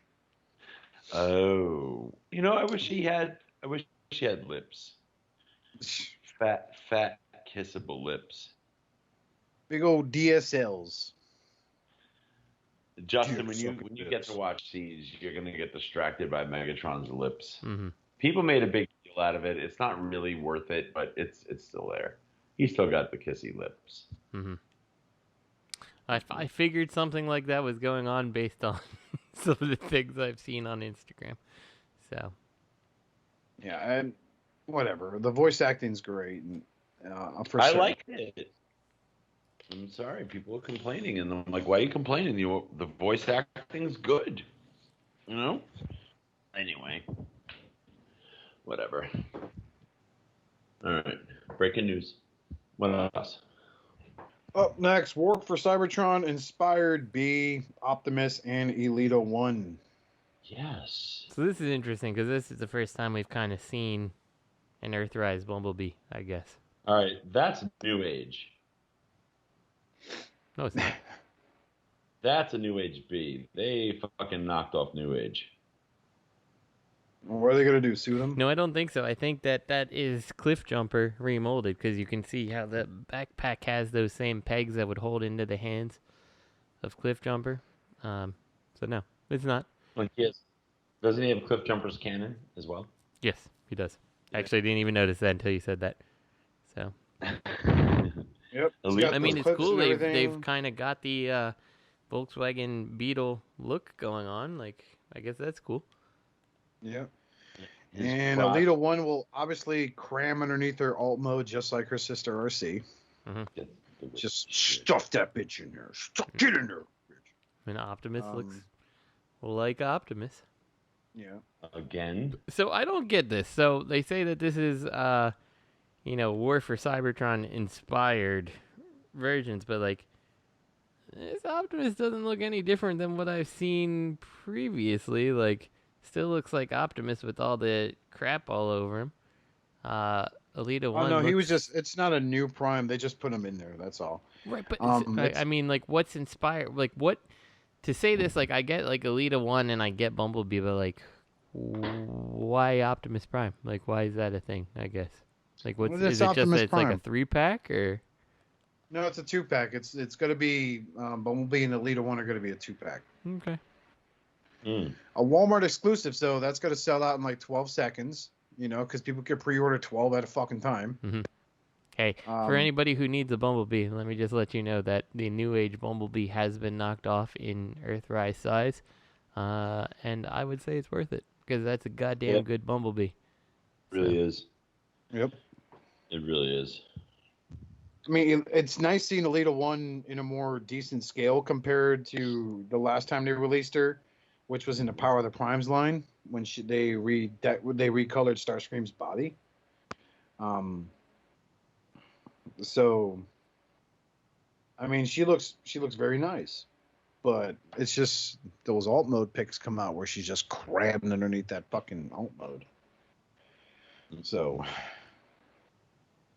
Bumblebee looks okay. Someone's saying, one of the comments are like, "Oh no, something about Bumblebee's head sculpt that just puts me off, man." What is it? It's Bumblebee. Mm-hmm. I mean, he's G1 looking. What do you want? The one with the anus mouth? I mean, I don't understand what the hell it is they want. Yeah, I don't think they know what it is they want. So, yeah, I'm not sure. So, well, we'll see when that comes out, if it ever does. And then, oh, here we go. Yes. Earthrise Doublecrosser. Oh my god, my favorite character is Doublecrosser. Because the way he turns into shapes. And you fool me once, shame on me. Shame on you. Fool me twice, never gonna fool me again. Oh, Doublecrosser. Where's alt mode? He just lays down, dude. That's all. You spin the thing on his back, and he lays down. Why does he have two heads? I don't know. Because I he's feel like they're gonna double-crossing. repaint this into Rack and Ruin. Just ignore the other head. I'm telling you the truth. One of our heads always lies, and one of our heads always tell the truth. Yes. One of our heads is addicted to heroin. One of our heads isn't. Oh, God. So they will do some shit like repaint this green and make this Rack and Ruin. Mm-hmm. Oh, they definitely will. So they will do this just like they did with Wrong. They made Wrong a fucking shitty target master, and they're gonna make this guy a fucking bridge. Like he's a shield.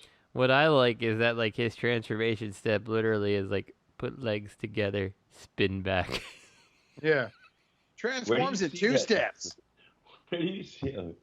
Where do you Oh my god, the back of the box says it transforms in 7 steps. It says 7. Put one arm in 1. Put the other one in 2. Put the legs together 3. Spin the back 4. What's the other steps? There's 3 steps missing. Wait, put Insert the shield explosions. Oh wait, no, put the gun in. I bet the gun's going there. That's another step. Oh, there you go. So there's 4, 5, 6, and then put the plug in explosions. That's 7. So Shazam, there's your 7 steps. The fuck out of And here. what does he turn into? He is. It just looks like it's a ramp with coronavirus. It's just no wait. It's not even a name for it in the back.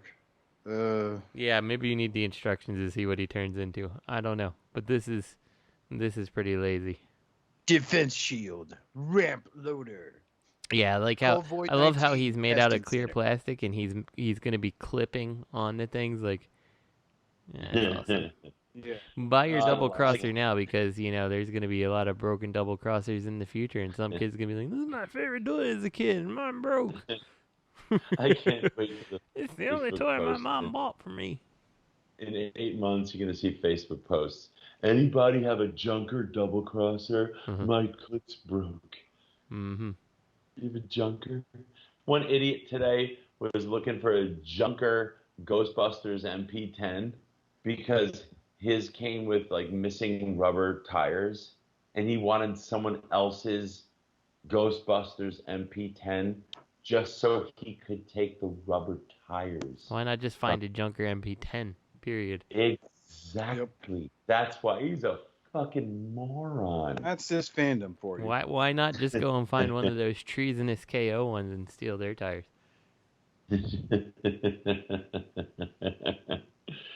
Oh God! All right, I love you, Double Dealer. What's next, Oscar? Oh, it's double crosser, double dealer, someone else. Yeah, come on, don't confuse everybody's favorite toy. Cock. Earthrise Centurion Drone and others. It's a big Earthrise day. What the fuck is the Centurion Drone? This is just, it's a remold, not even remold, Brunt. repaint of Brunt. What is it? Like, Who is it has supposed all to be? the extra goodies that should have been shipped out with all the figures to begin with. Yeah. From Energon cubes to Mason Axe for Megatron and Prime, Jetpack for Prime, Fire Effects for Prime's pistol, Roller for his trailer, little Megatron gun for the Seekers to hold, Reflector. He's got a little reflector. So let me ask you this: Figure 21 from the Quintesson pit. We get to see. Well, frankly, I don't know what we get to see, and that's, kind of my question here. Which one of these is the new? The one on the right is the upcoming Earthrise figure, right? No, that's correct. Nope. The one on the right is the one they're telling you is releasing. The one on the left is the one you're actually getting. Yeah, that's what I don't understand. What is the one on the left? Is that? It's from Cyberburst. It was part of a 3-pack. It came with Prowl and Shockwave. Gotcha. And it's part of the storyline they were doing. Because I watched the series. The series isn't that bad. It's part of like the last arc of their storyline. So these are the Quintessons. They have different faces. And it looks miles better than the one for Earthrise. I said it. All I know is this guy right here with the red tiara, he looks like he's been huffing paint. Look, he's got the stain under his mouth and everything. They're supposed to represent emotions, I believe. I forget. Because one is death, one is wisdom, one is fucking humor, I guess. I don't fucking know, man. It's been a while since I gave a shit. But the set on the left is also kind of the same thing, but it's more aimed at kids with their goofy looking faces. I guess the same could be said about the set to the right, but whatever. Wow. Yeah. So, and then the Sharkticons, they got one with a different color to be their leader. Didn't iGear do that? Mm-hmm. But yeah, it's the Centurion. I don't know why they did that. I really don't. Things like the Astro Squad were one of my least favorite things as a kid with Transformers, because I remember they were Micromasters that had that like split apart gimmick, and it's like if you lost one half, suddenly it was only good for one thing anymore, and it was one robot mode, not the alt mode or anything like that. Let's transform. Dock into me. Easy. Oh, Doc, easy. You're in there. Get the Astro Lube. We're going to call your side the kidney scraper. Is the Centurion drone supposed to be the thing from Beast Machines? I don't know. Like, when I hear Centurion, I think about that cool cartoon series where, like, you could slap shit on the guys because they had all those portholes on them. Mm-hmm. Not a fucking parts forming robot with like 30 accessories. Is he a parts forming robot? Yeah, he is. He was Brunt. He was part of the Triptychon set. Just garbage too. But look at Image 7. How stupid does Prime look? My hands open up. That's not a bad figure. The Earthrise Prime isn't bad. I did pre-order that freaking I'm Dead Optimus Prime mold they ordered, but I just passed because it's. Why do I want to? If I'm gonna buy an Optimus Prime that's supposed to be dead, I'll buy a fucking MP scale one. I'm not buying a fucking Voyager class. But the fact that they gave him, I think he gets a bigger gun. It just speaks volumes. It's just what you're getting, because that fucking cannon is huge. That ion cannon is fucking huge. It's just looking at Prime skimming across the top of a box, like 1 inch above the box, is just fun. It's like, you're a dick. This is the best thing ever. Give me your jetpack. I just don't feel like walking.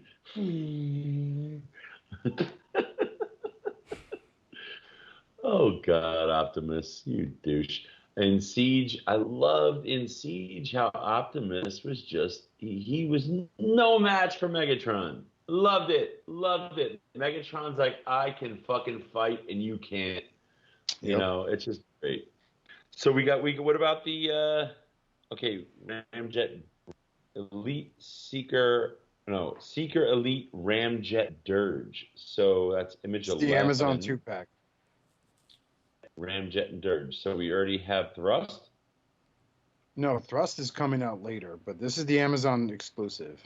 This is going to sell like hot cakes. I already pre-ordered mine, so. How many? Just one. Fool. You fool! I'm not a scalper. I hook up the community fan bro price, bro. Hook me up. I'll hook you up If with you're not triple willing price. to give me the fan bro price, I can't be bothered, buying from you. Fan bro price I'm just waiting for someone to be retail like, minus $30. I'm just waiting for someone to sell these for like 100. It'd be like, yeah, it was like $60 plus tax plus gas to go to my mailbox, and of course worth my time. Mm-hmm. I had to back my car down the driveway. What about the Thundercracker? Isn't he pricey? He's part of the Secret 2-pack that was a Target exclusive. That's the one I had trouble finding, but thanks to Scalos, I did find one. So. I saw someone post online that store exclusive should just go away, and like I tend to agree. Especially these 2-packs with like big influential characters that everybody wants. Like, I don't know, kind of sucks. Right? I mean, there's moments where it's so fucking stupid, and then like when you get an opportunity to pre-order them, people with a hefty amount of disposable income pre-order the fuck out of them, and it's more than just one person, obviously. So then it gets sold out, and then in come the bitching, rants on Facebook about, oh, what the fuck, man, these exclusives, da da da, I can't get mine, da da. And it's like, not all of us can be glued to our. And then the ones that piss me off are when they go, well, you need to pay attention. It's like, dude, not all of us can stay glued to our phone 24/7. I mean, look. I mean, it really is an inflated secondary market here. I mean, they're good figures, but come on, they're not MPs, so you don't have to go too nuts over needing them. I mean, it's just my opinion, but it seems to be a lot of fear of missing out hype that drives up the price and encourages people to scalp. Because if they were just on the shelves, there wouldn't be any scalping. If they weren't exclusives, you wouldn't have the fervor. That's really what's going on. Like you said, get rid of the exclusives, and you wouldn't have the scalping anymore. People would get them because they like them, but I feel like a lot of people need to have them, just because everyone wants them and no one can get them. And that's what Fans Toys is right now. People are going nuts over Fans Toys just because over figures that were shat on for years are going for a tremendous amount of money. And it's not because people have come around to see how great the figure is. It's just hype, Like it's the same. That's what I see. I mean, unless one of these toys will jerk you up or something, I don't understand why it's necessarily so special. But because it's an easy way to get your money back and then some. Like every fucking toy post where someone's selling their Fans Toys figures, it's like, oh yeah, I got Fans Toys Iceman, $220 shipped, or $220 plus shipping. That's the one that makes me go, yeah, okay, okay there, Tiger. Like, you're not gonna sell that shit. But of course, it's what I always say whenever someone bitches about a scalper post. It's, you know what? If someone wants it bad enough, they'll pay that price for it. The suckers want every minute. But the Earthrise Seekers are going for a tremendous markup. Right? Yeah, because people want to make their profit, and the sad part is, it's not that. Is it bullshit that a scalper is selling a $60 set for fucking $95, $100? Yes, but it's hilarious when you hear them try to justify it. Why? 6% sales tax. Huh? Why are people paying that markup? I mean, 90s is conservative. I've seen it for more. So why are people? I've seen it for $125 when they first started dropping in stores. Yeah. But the thing is, what it is, it's convenience. It's okay. I don't have to go to Target to buy them. It's people are lazy. We are lazy by nature. We wouldn't be sitting there wanting cell phones that could do just about everything except, pleasure us sexually. Well, mine does. People are fucking lazy, man. That's all there is to it. So if the fact is there's someone out there that paid $130 for that fucking Seeker set because they don't feel like having to deal with driving out to a Target or Targets and looking up and down shelf stores, asking the fucking, the employees that work there, can you check the back? They're gonna say no, or they'll scan and say, no, what we have out here is what we have, they're gonna fucking do that. So it's just, I find it funny when I see people get pissed at scalpers, and I find it funny when scalpers try to justify their prices by trying to be articulate and freaking mature by saying, well, I just got to make it worth my time. When I hear that phrase, I want us to be like, well, who asked you to go get them? Right. Charge your buddy that amount, dude. Like, no one here asked you to get that shit. So get the fuck out of here. So it's a sad, pathetic little world when it comes to the world of collecting. If you're not willing to put in the time and effort, and granted, you may work a night job, so you sleep most of the day, or maybe you fucking work there, and your boss ain't letting you get the fucking hookup. It's whatever it is, man. Like, it's just gonna be that way for a long time. It's the same thing with fans toys. They're all sold out. Yeah, but I've yet to have an issue trying to pre-order something I wanted to pre-order. Any item I've tried to pre-order, even if it's hot, I could still get in when, like, if you are that much of a fan of a line, if you really are so much of a fan that you'd pay double, you're also should be so much of a fan that you're going to know when the pre-order's dropping. I mean, I don't have any experience with these Hasbro online exclusives. I heard it was terrible.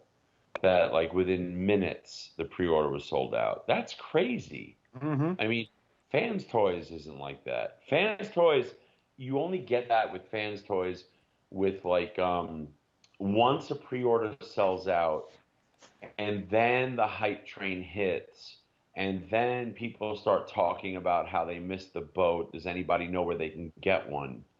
And then you see a post of Chosen Prime has it in stock. TF Source has it in stock.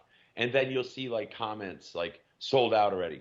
Like, that's where you see that. But that's like a secondary kind of after the fact, like, pre-order, like, readjustment situation going on. But I've never seen that with Fans Toys, where just from the minute it drops, it sells out and you're fucked.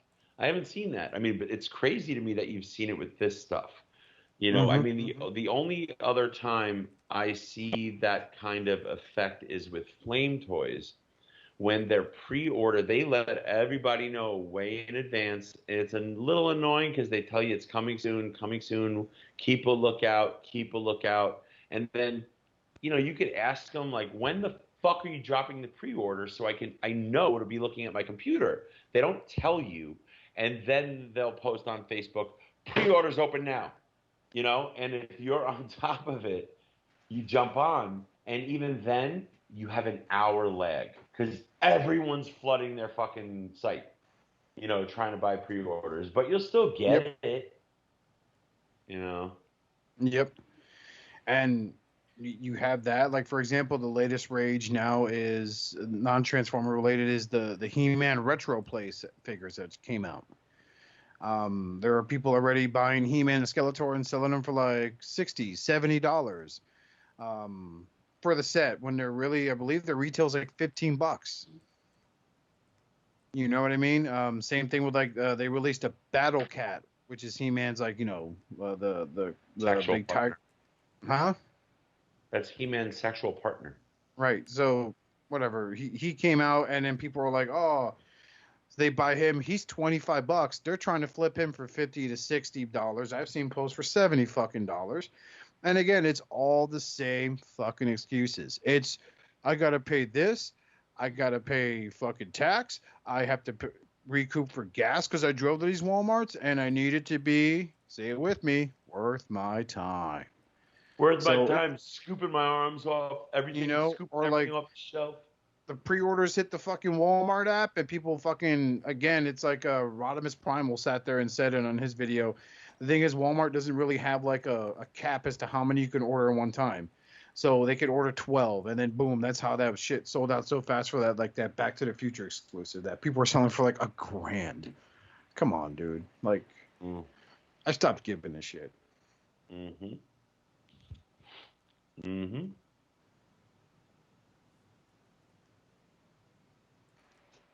So Whatever. fuck that noise. My sister's name is Maria. Whatever. Maria. Maria. And shout out to the shards that commented on the post I made of the Maria prototype sketch. Big old wavy hair, hoop earrings. And speaking of hoops, let's jump through some now for Flames Toys. Kuri reveals their Starscream. It's just a silhouette. I wish he had more color to him. I feel like they missed the boat here on Starscream's colors. I mean, is this a Death Starscream? I don't get it. God damn it. I just don't know what they were going for. All I know is it's going to be fucking beautiful. I can't imagine what's going to light up on him, but it's going to be gorgeous. So, let me legitimately ask a question. Didn't they put out a Starscream? Isn't there a model kit version? There is a model kit for their Starscream, yeah, but he's nowhere near as detail rich as this one is. They're really different. The lines are different. It's going to be a different mold, like different parts and all that shit. Oh yeah, I'm sure. I just wondering how, like, that was really my question. I think Oscar got it there. Like, how different do the model kits end up being? Because I know they've done it with Optimus and such. Like, how different are the model kits versus the like full built lit robots? Big time. I mean, the model kit Prime is arguably a Prime I think more people would have liked to have seen in the fully assembled Kuri Prime. But instead they went a totally different way, and it's not the same mold. It's not like they're just putting it together for you or increasing it and adding hardware. It's a totally different design, you know. So, right. Well, that's cool. Anyway, silhouette. And then up next is their Jazz, well, box art for him anyway. But this looks surprisingly impressive. Sorry, tired. This looks good. I mean, like what they did with the doors. I don't know. But this really kind of reminds me of it's very Gundam-ish. It is. I think the whole line kind of gives that impression to me. Like, I don't dislike this Jazz. I just don't know if it hits enough of the cues for Jazz that really kind of get me excited. I don't know. We'll see. Like, when it's actually said and done, it could be something like, oh, that's cool. It's Jazz. I have to get it. It's like my one, like, into this line. But, like, I don't know if maybe it's just the line art here, but it like kind of looks like the sides of his head have big like antenna type things hanging off the side. Like, I don't know. It looks a little weird. We'll see. I guess it does get enough of the Porsche look on the chest there that like, I don't know. We'll see. We'll see how it turns out in actual total effect. Have we seen the God? Yeah, no, the God that's bomber? Just the art. We just saw like the silhouette. And he combines with the Prime. We've seen that before. Okay. It's pretty cool. But yeah, if you zoom in on the art for Jazz, you'll notice that what seems to be weird shit around his head is really just the cannon, shoulder cannon in the background. His head still has the familiar, like, I don't want to call them horns or anything like that, that Horns. pop out. But it's very reminiscent, of course, the visor over his eyes. Yeah. I mean, it looks like very that. So, neat and very detailed for sure.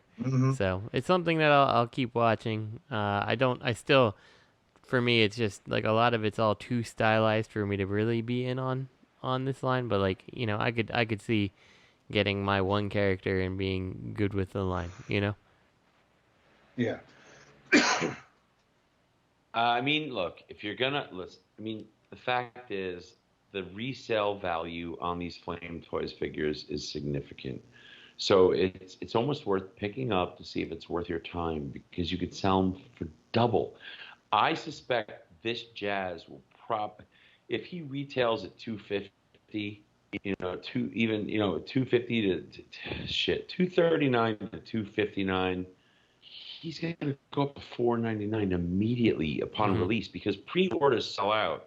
So it's worth your time to pick them up, see if you like it, and if not, flip them for double the price. Mm-hmm.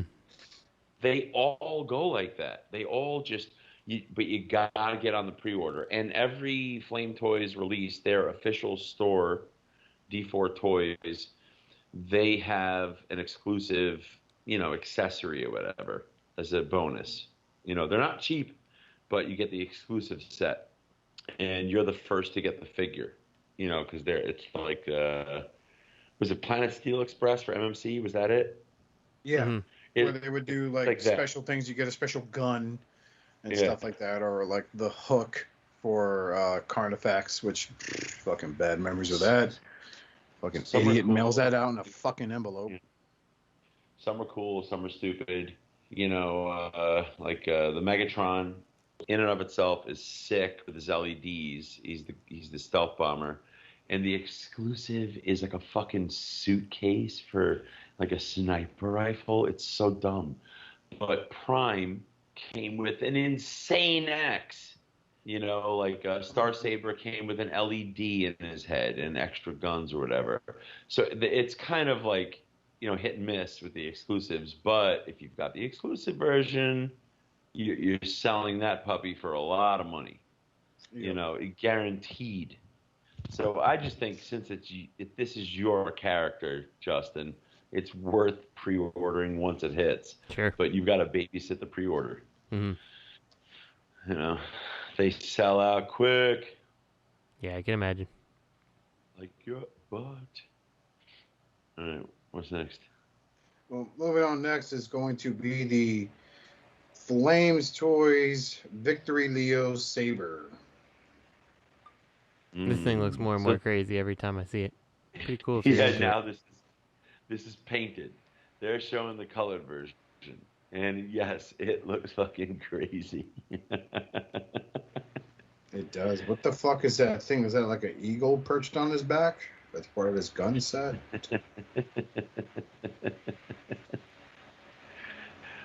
Oh, God. It's such a throwback to the old toy line I used to love called Zoids. Mm-hmm. Zoids. So, yeah, it really does. It's like a mixture of Zoids and Power Rangers, the way this thing looks combined with that eagle thing on them. I mean, if you don't already have Star Saber, you're fucked. You're fucked. Yep. Well, pre-orders went up for the Dark Star Saber. No, the Dark Star Saber, if I wanted it, I would have been pissed because there was some weird system where he was being pre-ordered by like lottery, but only in person in Hong Kong at, their store, right? At like Flames Toys official retail shop. It was really weird, and if I wanted that figure, if they did that with a real like core figure, I would have been pissed. That just comes off as hype to me. That's like, the black and purple version of Feral Rex. It's gonna, who fucking cares? It's not Star Saber. What are you gonna do with that? They're gonna come out with a different colored version of this, Victory Leo? Yes. What are they gonna do? Maybe, I guess. Yeah. 100% they will. And if they're putting out a dark version of Star Saber, you better believe that they're gonna have a dark version of Leo Convoy to make the Victory Leo. 100%. And then the final link is the image of him combined. And I don't know. It doesn't look so great. It doesn't look so great. It really looks like they dropped crazy glue on him and threw a bunch of orange pieces on him to see what stuck. Yeah, it goes back to like that. This does look too much like a Gundam, if you ask me. Like there's too much going on here on these details, which is fine. If I can see where you would be interested in this, like without a doubt. But it's too busy looking for me. Like it loses. You almost can't even see the character in it.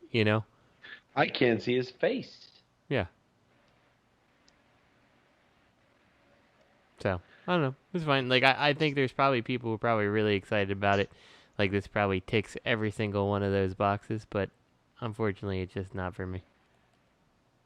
They're saying this looks a lot like a mech called Great Doggone GX. No, I'm because not of the way the line head is propped up on there. I'll see if I can send you guys an image. Because this thing is just... Oof. This thing's a fucking mess, that's for sure.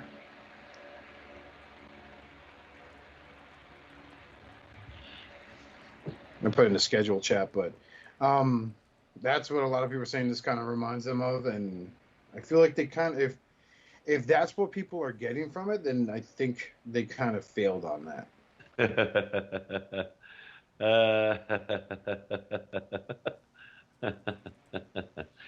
I prefer that. I prefer that, actually. Victory, Well, go Gaigari. Now I wait for the Fury model versions. Ooh, boy. Some guy said it looks like a Gundam. Okay. Well, I mean, in fairness, whatever his name, Star Sabre, kind of looks like a Gundam, but this is super busy. It's too busy. Like the way the back goes off. Like, come on, Robert, you've built Gundam. This looks like kind of like the Freedom or Justice. If you've built either of those, like the way they had those little pods that kind of come off the back and stuff on there. Yeah. It's too Gundam. It's too Gundam this time. Too much. You know what's funny? Like, with you talking about that, my visceral reaction to this is I feel like shit's gonna pop off everywhere. Mm-hmm. You're probably not wrong. I mean, because it's gonna have to. Everything's gonna have to attach to it somehow. And the more stuff you have on there means the more places that have to connect, and the easier it's gonna be to manipulate something and have it pop off. So you're probably not wrong. I feel like that's what's going to happen. Someone's going to try to pose them like this, and like that fucking chunk of calf muscle is going to fall right off of them. Looks like trash. Or his backpack. It's the backpack and the guns. You're going to be fiddling with them. The fucking lion head's going to pop up the chest while you get the backpack on. You get the backpack on, and it's going to be back and forth. He's a back and forther. But I'm getting it anyway. It's going to increase value. Mm-hmm. Increase the value. I'm going to buy it. All right, next up is Oscar's favorite character. Hotrod. Or otherwise known as Prime Killer. Fuck him, he had it coming. Mm-hmm. It's true, he did. Fuck him. It's true. You know who really killed Prime? The writers. Yeah. It was Cup. Cup was like, "Don't do it, son." Oh, fuck it. Let him die. Hey, let him die, kid. It's gonna be okay. I'm just gonna sit here and watch while you fuck that fight up and kill Prime. So, this looks good, kind of. It does. I like how the exhaust pipes that are on his forearms aren't exactly stretching out past it like they're fucking claws and shit, because he's not Wolverine. Mm-hmm. At first, when I first saw like prototype images of this, I was like, oh, the spoiler wings look ridiculous. But I understand why they had to make them like that, because you have to be able to see him when he's posed with them. So, like in the first link, you see him there, you see him standing there, and he looks great. He really does. It's obviously IDW inspired. I really hope they don't cheapen it by giving him a Matrix gimmick, but I hope so too. I'm sick of that. Don't do it. It's so fucking dumb. It's played out. Wait a minute. What the fuck? Look at the two links. Those are two different bots. No, the second link is a model kit. You sure? Hold on. One's a model kit. Hold on. Which one's the model kit? Hold on. Which one looks plainer? The first link is the model kit.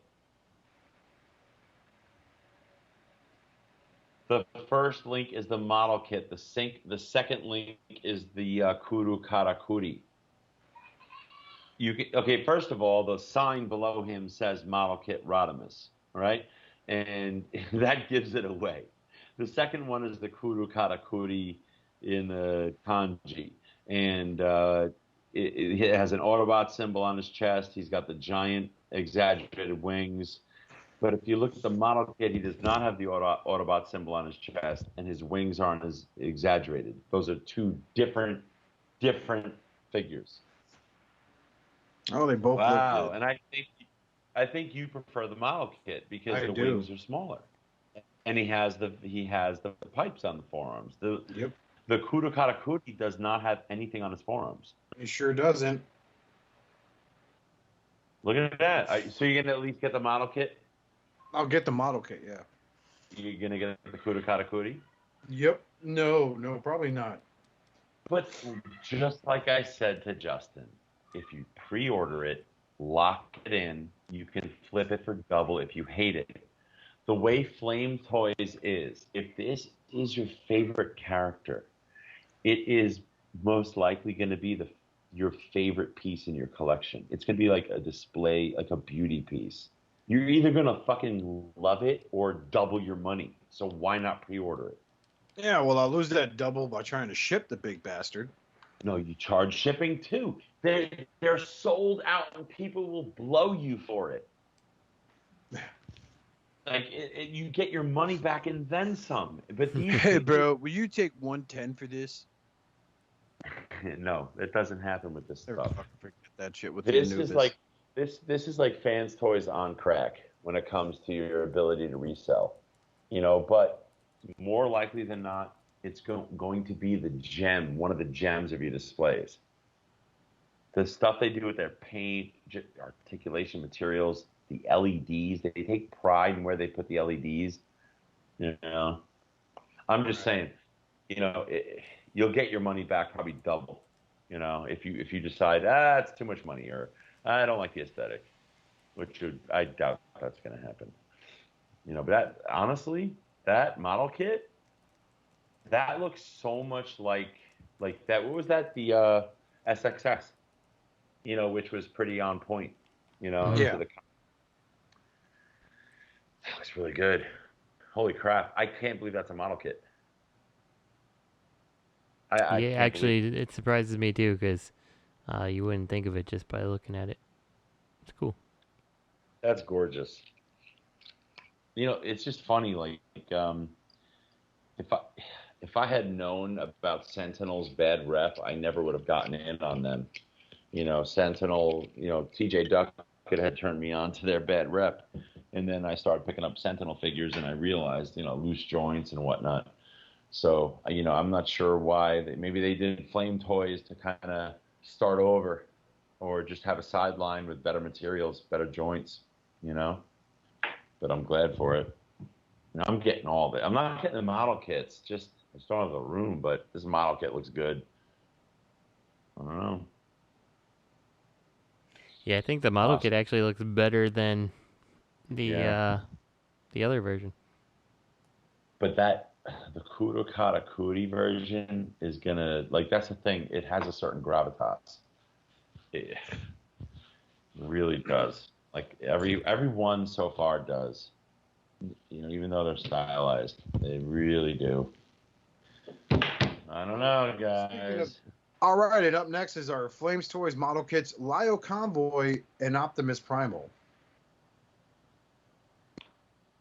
These look pretty good. Are for the Beast. Yeah, these are for the Beast War fans because these things look really good. Primal, especially. Holy shit! Wow. So is he going to be No, he's going to be a model kit. Yep. Okay. The interesting thing is with the model kits, it feels like, especially with Beast Wars, this is the time that you could make things kind of shift and make him kind of do some kind of alt mode, because a lot of this type of I don't think anyone would be upset with this if he had some kind of flip around gorilla head and you could just kind of pose his legs and stuff a certain way, Yeah, and especially with the engineer, it'd be a nice little lesson for the would-be armchair expert engineers on their Facebook, to learn how to actually make something work, transforming it yourself, and because you put it together. Mm-hmm. It would be great. That's what I really liked about those Creo sets, where they had the ones you put together that transform from robot to a vehicle mode while they're assembled, because you see what goes where, what would end up where. Yeah. I could definitely see picking up, like, I actually really like this Optimus Primal. I think, like, given that you can recreate the colors, and I don't know how close they come in the model kit when you assemble it. Like, what is the difference between what we're seeing here and, like, what it would look like if you assembled it and didn't paint? Because, like, I know Gundams definitely have, a big difference when it works like that, but... Right, but that's depending on the grade for Gundams, though, right? Mm-hmm. Isn't it? Yeah, as you go up the lines, they look a lot better. Yeah. So, like, I don't know about this, like, with the model kits I have of them, they have sticker applications, yes, but I mean, it's up to you if you want to if you choose to put them on there. Mm-hmm. But there's no paint. Yeah, but there's no painting involved. I mean, unless you really want to, like I did with that Acid Storm I made a while ago.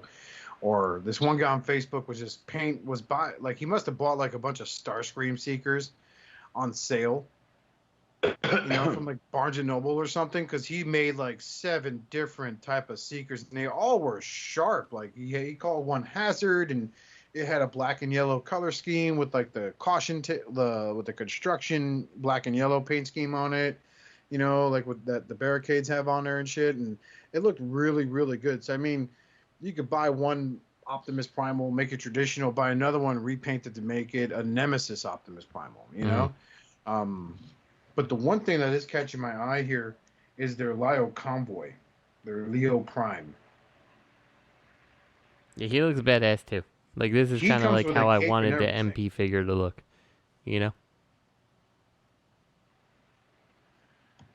Like, he even comes with a cape and everything. Mm-hmm.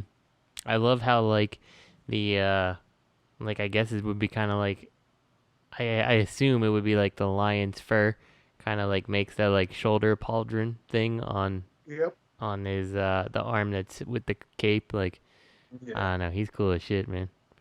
He looks very much like a warrior for Attila the Hun, like a general. Yeah. It really does strike that. But I think, again, they, excuse me, just like they do with, just like they did with Hotrod, for their, I call them super masterpiece, because sometimes I'm scared I'm going to say Kuri wrong, but there is one exaggerated proportion, and that is like that lion head on his side. Mm-hmm. Oh yeah, I agree. Like, I need to see like a more weird shield pictures versus the lion head. Yeah, because I'm telling you right now, looking at that's gonna inhibit articulation for you to get very dynamic poses with it that you can accomplish. Yeah, it's gonna slap him in the head. Check that arm up. Bong. So, but I love the touch of the cape. It looks very regal, Even the slightest details. If you look at his calves, like there's the little spikes of fur. Near there, and of course the feet are the paws and shit. But it looks really good. I just wonder what they're gonna do with like what the original figure had, like with like the arm claws that come out and all that stuff. Interesting question, because they had to have that. So much so that every design of it, even the cartoon model, right, had that. Yep. I'm sure this is a model kit. Yep. Okay. Yep. That's cool. Yep. How much do these kits run? They don't run. They just stand still. You can pose them. Okay, that's good to know. No, they I think the most expensive one they released was that Devastator set, which I've yet to pick up. That was like $80, but they're normally around like the $40 range, which isn't bad. That's not bad. And they're fun, because I picked up the Megatron, all the Seekers, IDW Prime, IDW Nemesis Prime, Drift. Their Drift was like my favorite, because it was like it really was like the poor man's like Katakuri Kuri version of Drift that they made, but it still worked. Interchangeable hands. It's very the problem that I feel with every model kit I do is the weight. There's no mass to them. Mm-hmm. Yeah. So when you're posing them, they feel kind of fragile. Mm-hmm. I mean, have you done any of the Gundams before, Oscar? I have. I've done 144 scale and 1/100. Okay. I've done the Dragon Gundam from Gundam G Fighter. Yeah. Would you say like the feeling of those Gundams is similar to this, or like who does it better? I guess. I would say, if on the 144 scale is Bandai because they've been doing that for so long. Mm-hmm.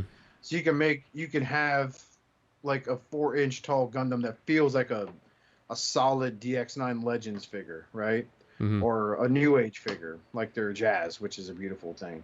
But when it comes to 1/100, I would kind of have to give it to Flames Toys. Gotcha. I really do, because Gundam really prides itself on the extreme amount of detail. And even though these guys have it too, it doesn't exactly like, how do I say this?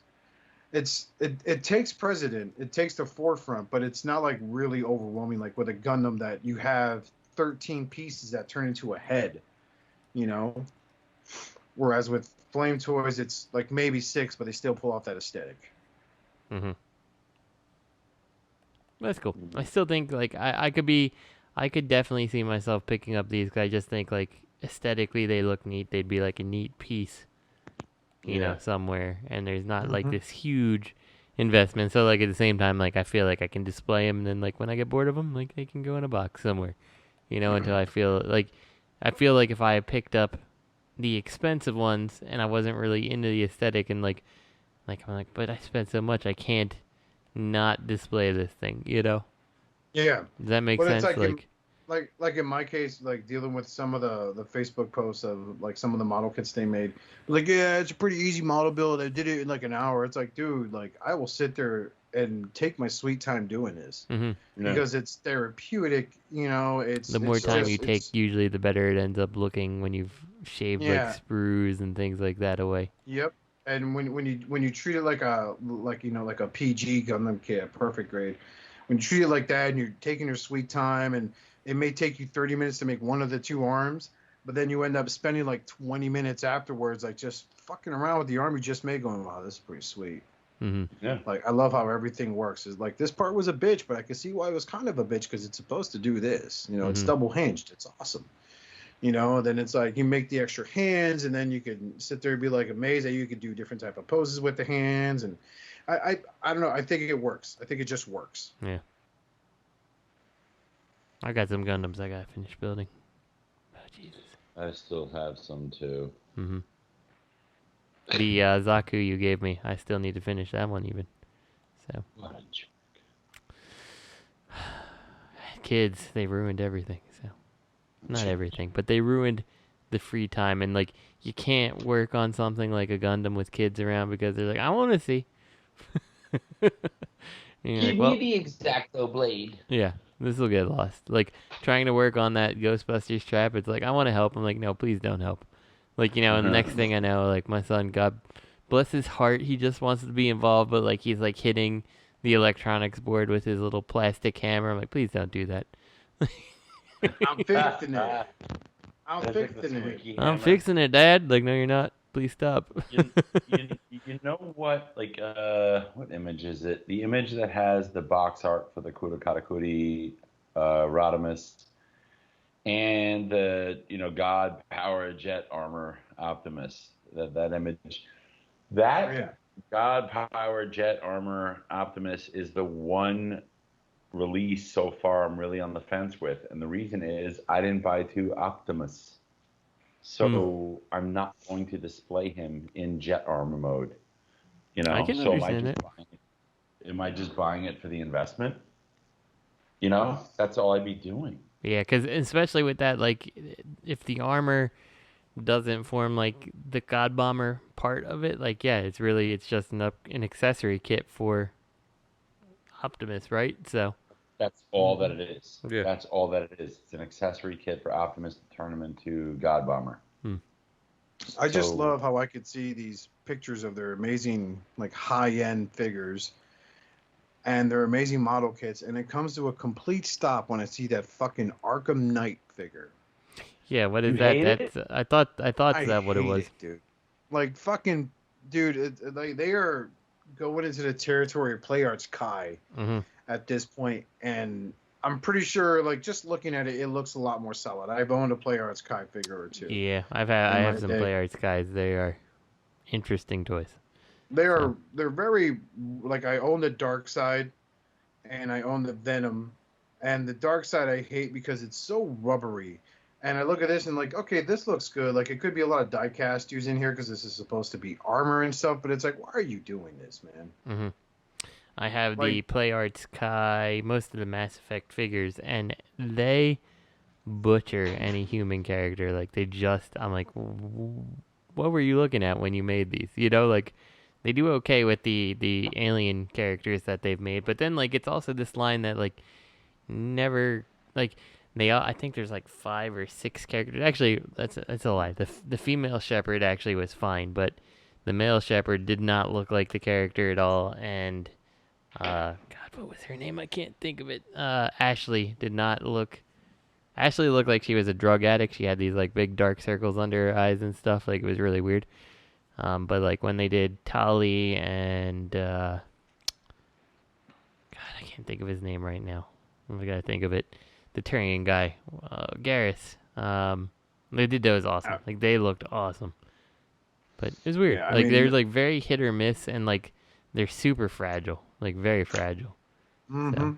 And I mean, they were doing like they would do Play Arts Kai was doing their take on DC characters. Like, they'll do the version that is most popular, and then they'll do the anime version of the character. So Superman has like a very exaggerated S-curl that just plops off his hair like he just hopped out of an episode of Speed Racer or some shit like that, which I was just never a very big fan of. I don't know, man. Like, what I don't understand is why they are, releasing this Batman under the Flame Toys brand and not Sentinel, because it just seems like something they would release as Sentinel. And that's something that I think would work better if it was released by Sentinel and not Flame. I think it's just them trying to try out something new, but it's old hat. Like, this is based on a video game that is years old. You know, it's the game's been out for a while. There's no impact for this character anymore. Could it be licensing deals like Sentinel, like under the Sentinel brand, they can have so and so, but they can't grab those same licenses under the Sentinel brand? Because obviously this would have to be licensed from DC, right? Yeah. So, but that's also another question. Is like, well, I don't know if DC is owned by. I don't know how DC is associated with Mattel, but I know DC toys tend to go with Mattel, and obviously Transformers go with Hasbro. So that in itself feels like it would be more of a reason that you would have Sentinel versus Mattel's basic. As of recent, Mattel's lost a licensing to DC. Oh, okay. Todd McFarlane Studios picked it up, and so did Spin Masters. Interesting. So that's why you're seeing a lot of resurgence of like DC figures. Just look in your Walmarts if they stock them anyway. No, my Walmart doesn't stock shit, man. Oh shit! Sorry. I'll take a picture of my Walmart. The reason I had you look for that trap for me, Oscar, is because like my Walmart's like toys don't exist. Like it's pretty abysmal. Like the Lego aisle looks fine. Like there's little kid stuff like your Paw Patrol area and stuff, but like anything else just might as well not exist. Except Matchbox cars, they're fine. So I'll take a picture next time I'm there because it's truly sad. This line is not called Kuru Karakuri. If you go to D4 Toys, it's Hito Karakuri. And I Googled it because I thought I knew what it meant. Hito means person, man.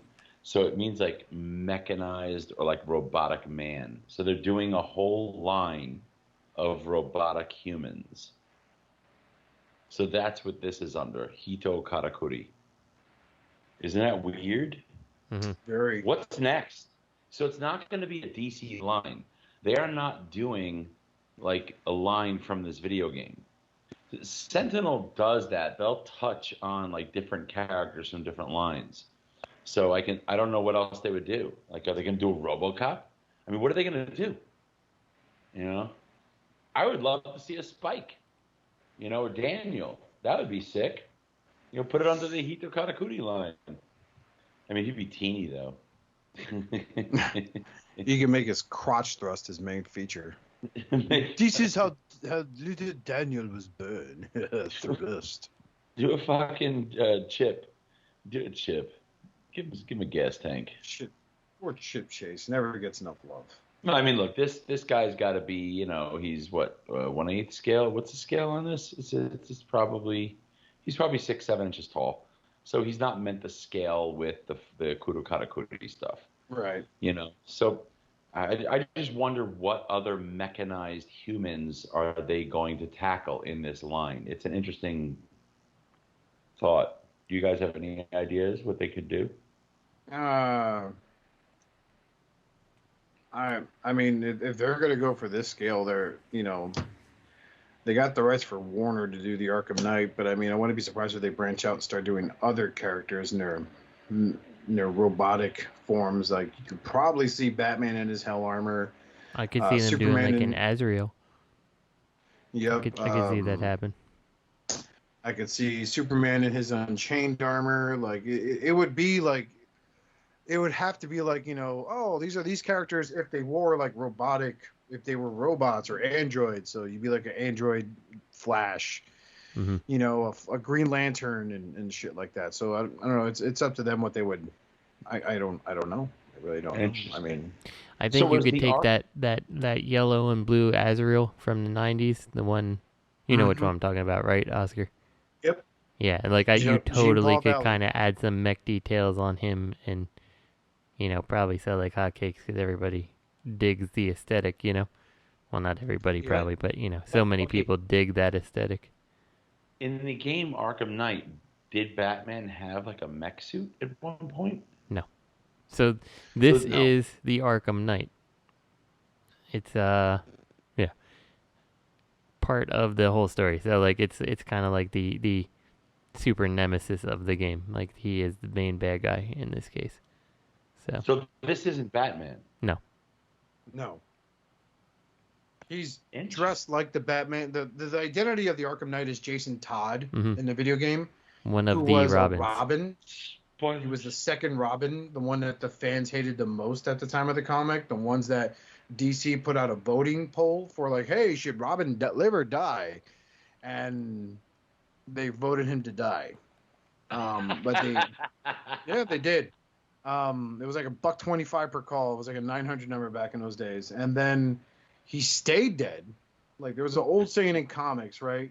Where two things never change. Peter Parker will always be Spider-Man, and Barry Allen, the Flash, will stay dead.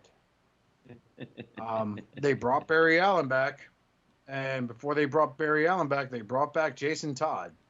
And they brought him back, and he was the Red Hood. It was this whole big to-do. I mean, Judd Winnick, the writer, fun fact about Judd Winnick, was actually a member of the Real World New York for MTV. Was it No, San Francisco. So he's now an established comic book writer. They actually made a little animated movie. If you have HBO Max, you can watch it. Wasn't Barry Allen a character in The Flash on WB? Yeah, that was.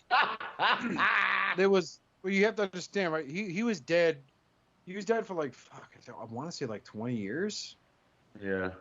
Maybe longer, because he died in Infinite Crisis when he was stopping the Anti-Monitor's machine. I'm trying to think if they had Jason Todd in that Flash as well, because they had the Red Hood. They had the Red Hood in that. So it may have been Jason Todd. I know they used Bat characters from around the Batman mythos, but if you notice, they always avoid mentioning. Like, I haven't watched the show in years, but they at the time, like, even when they aired Supergirl on the CW, Supergirl would be like, yeah, my cousin, Superman works with this guy out in Gotham who has all these cool gadgets, but they just can't say the word Batman for some reason. Mm-hmm. You can say Gotham. You can't say, like, Bruce Wayne or Batman. So yeah. Until recently, when they had this, they had a massive multi-show event called Crisis, and it's a play on many, like, DC, like the running joke Bobby and I used to have was like, Marvel will sweep up the trash when it fucks up with its continuities, but DC will just say fuck it and reboot the entire thing. So every time there's a big event in DC Comics, it's called Crisis on Infinite Earths, Infinite Crisis, Identity Crisis. These big events that supposedly forever changed the landscape of DC Comics. So they did a spoof of that on a TV show where they had Batwoman meet up with Kevin Conroy, who actually voiced Batman in the Batman animated series. And he played Bruce Wayne, like an older, broken version of Bruce Wayne. Like he had to wear like some sort of body, like exoskeleton to help him move around because he was always in pain. Like you could look that up. He talks in a Batman voice and everything. I'm the Batman and all that shit. But yeah, I know way too much about this shit for my own good. But Kevin Conroy's still the best Batman. He is, yes. He is Batman. I read a Batman comic book. It's always Kevin Conroy's He voice. has dialogue. It's the same thing with Mark Hamill as the Joker. Oh, yeah, 100%. Which, fun fact, there was a WB show called Birds of Prey that featured the Huntress, Black Canary, and Oracle, who used to be Batgirl, but she was shot by the Joker. And in that show, they showed a version of the Joker shooting Batgirl, who was voiced by none other than Mark Hamill. Yes. And that show really sucked, too. Wasn't very good. It lasted in the season. Spoilers. Yes. Well, shit, man. Its main villain at the time was a not so popular as she is now, Harley Quinn, but she was known as Dr. Quinzel. And her whole big thing was to release the Joker. And it was a big, shitty fucking CW fight scene where they were playing the song by Tattoo, All the Things You Said. And they were fighting, and it was dumb. Like, the show just failed on so many levels.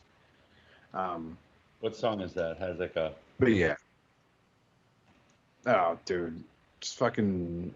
Look it up. Just look up the group Tattoo, All the Things You Said. I'd rather hear you sing it. You'll see it. It was... I too would rather hear Oscar sing it, and I know the song.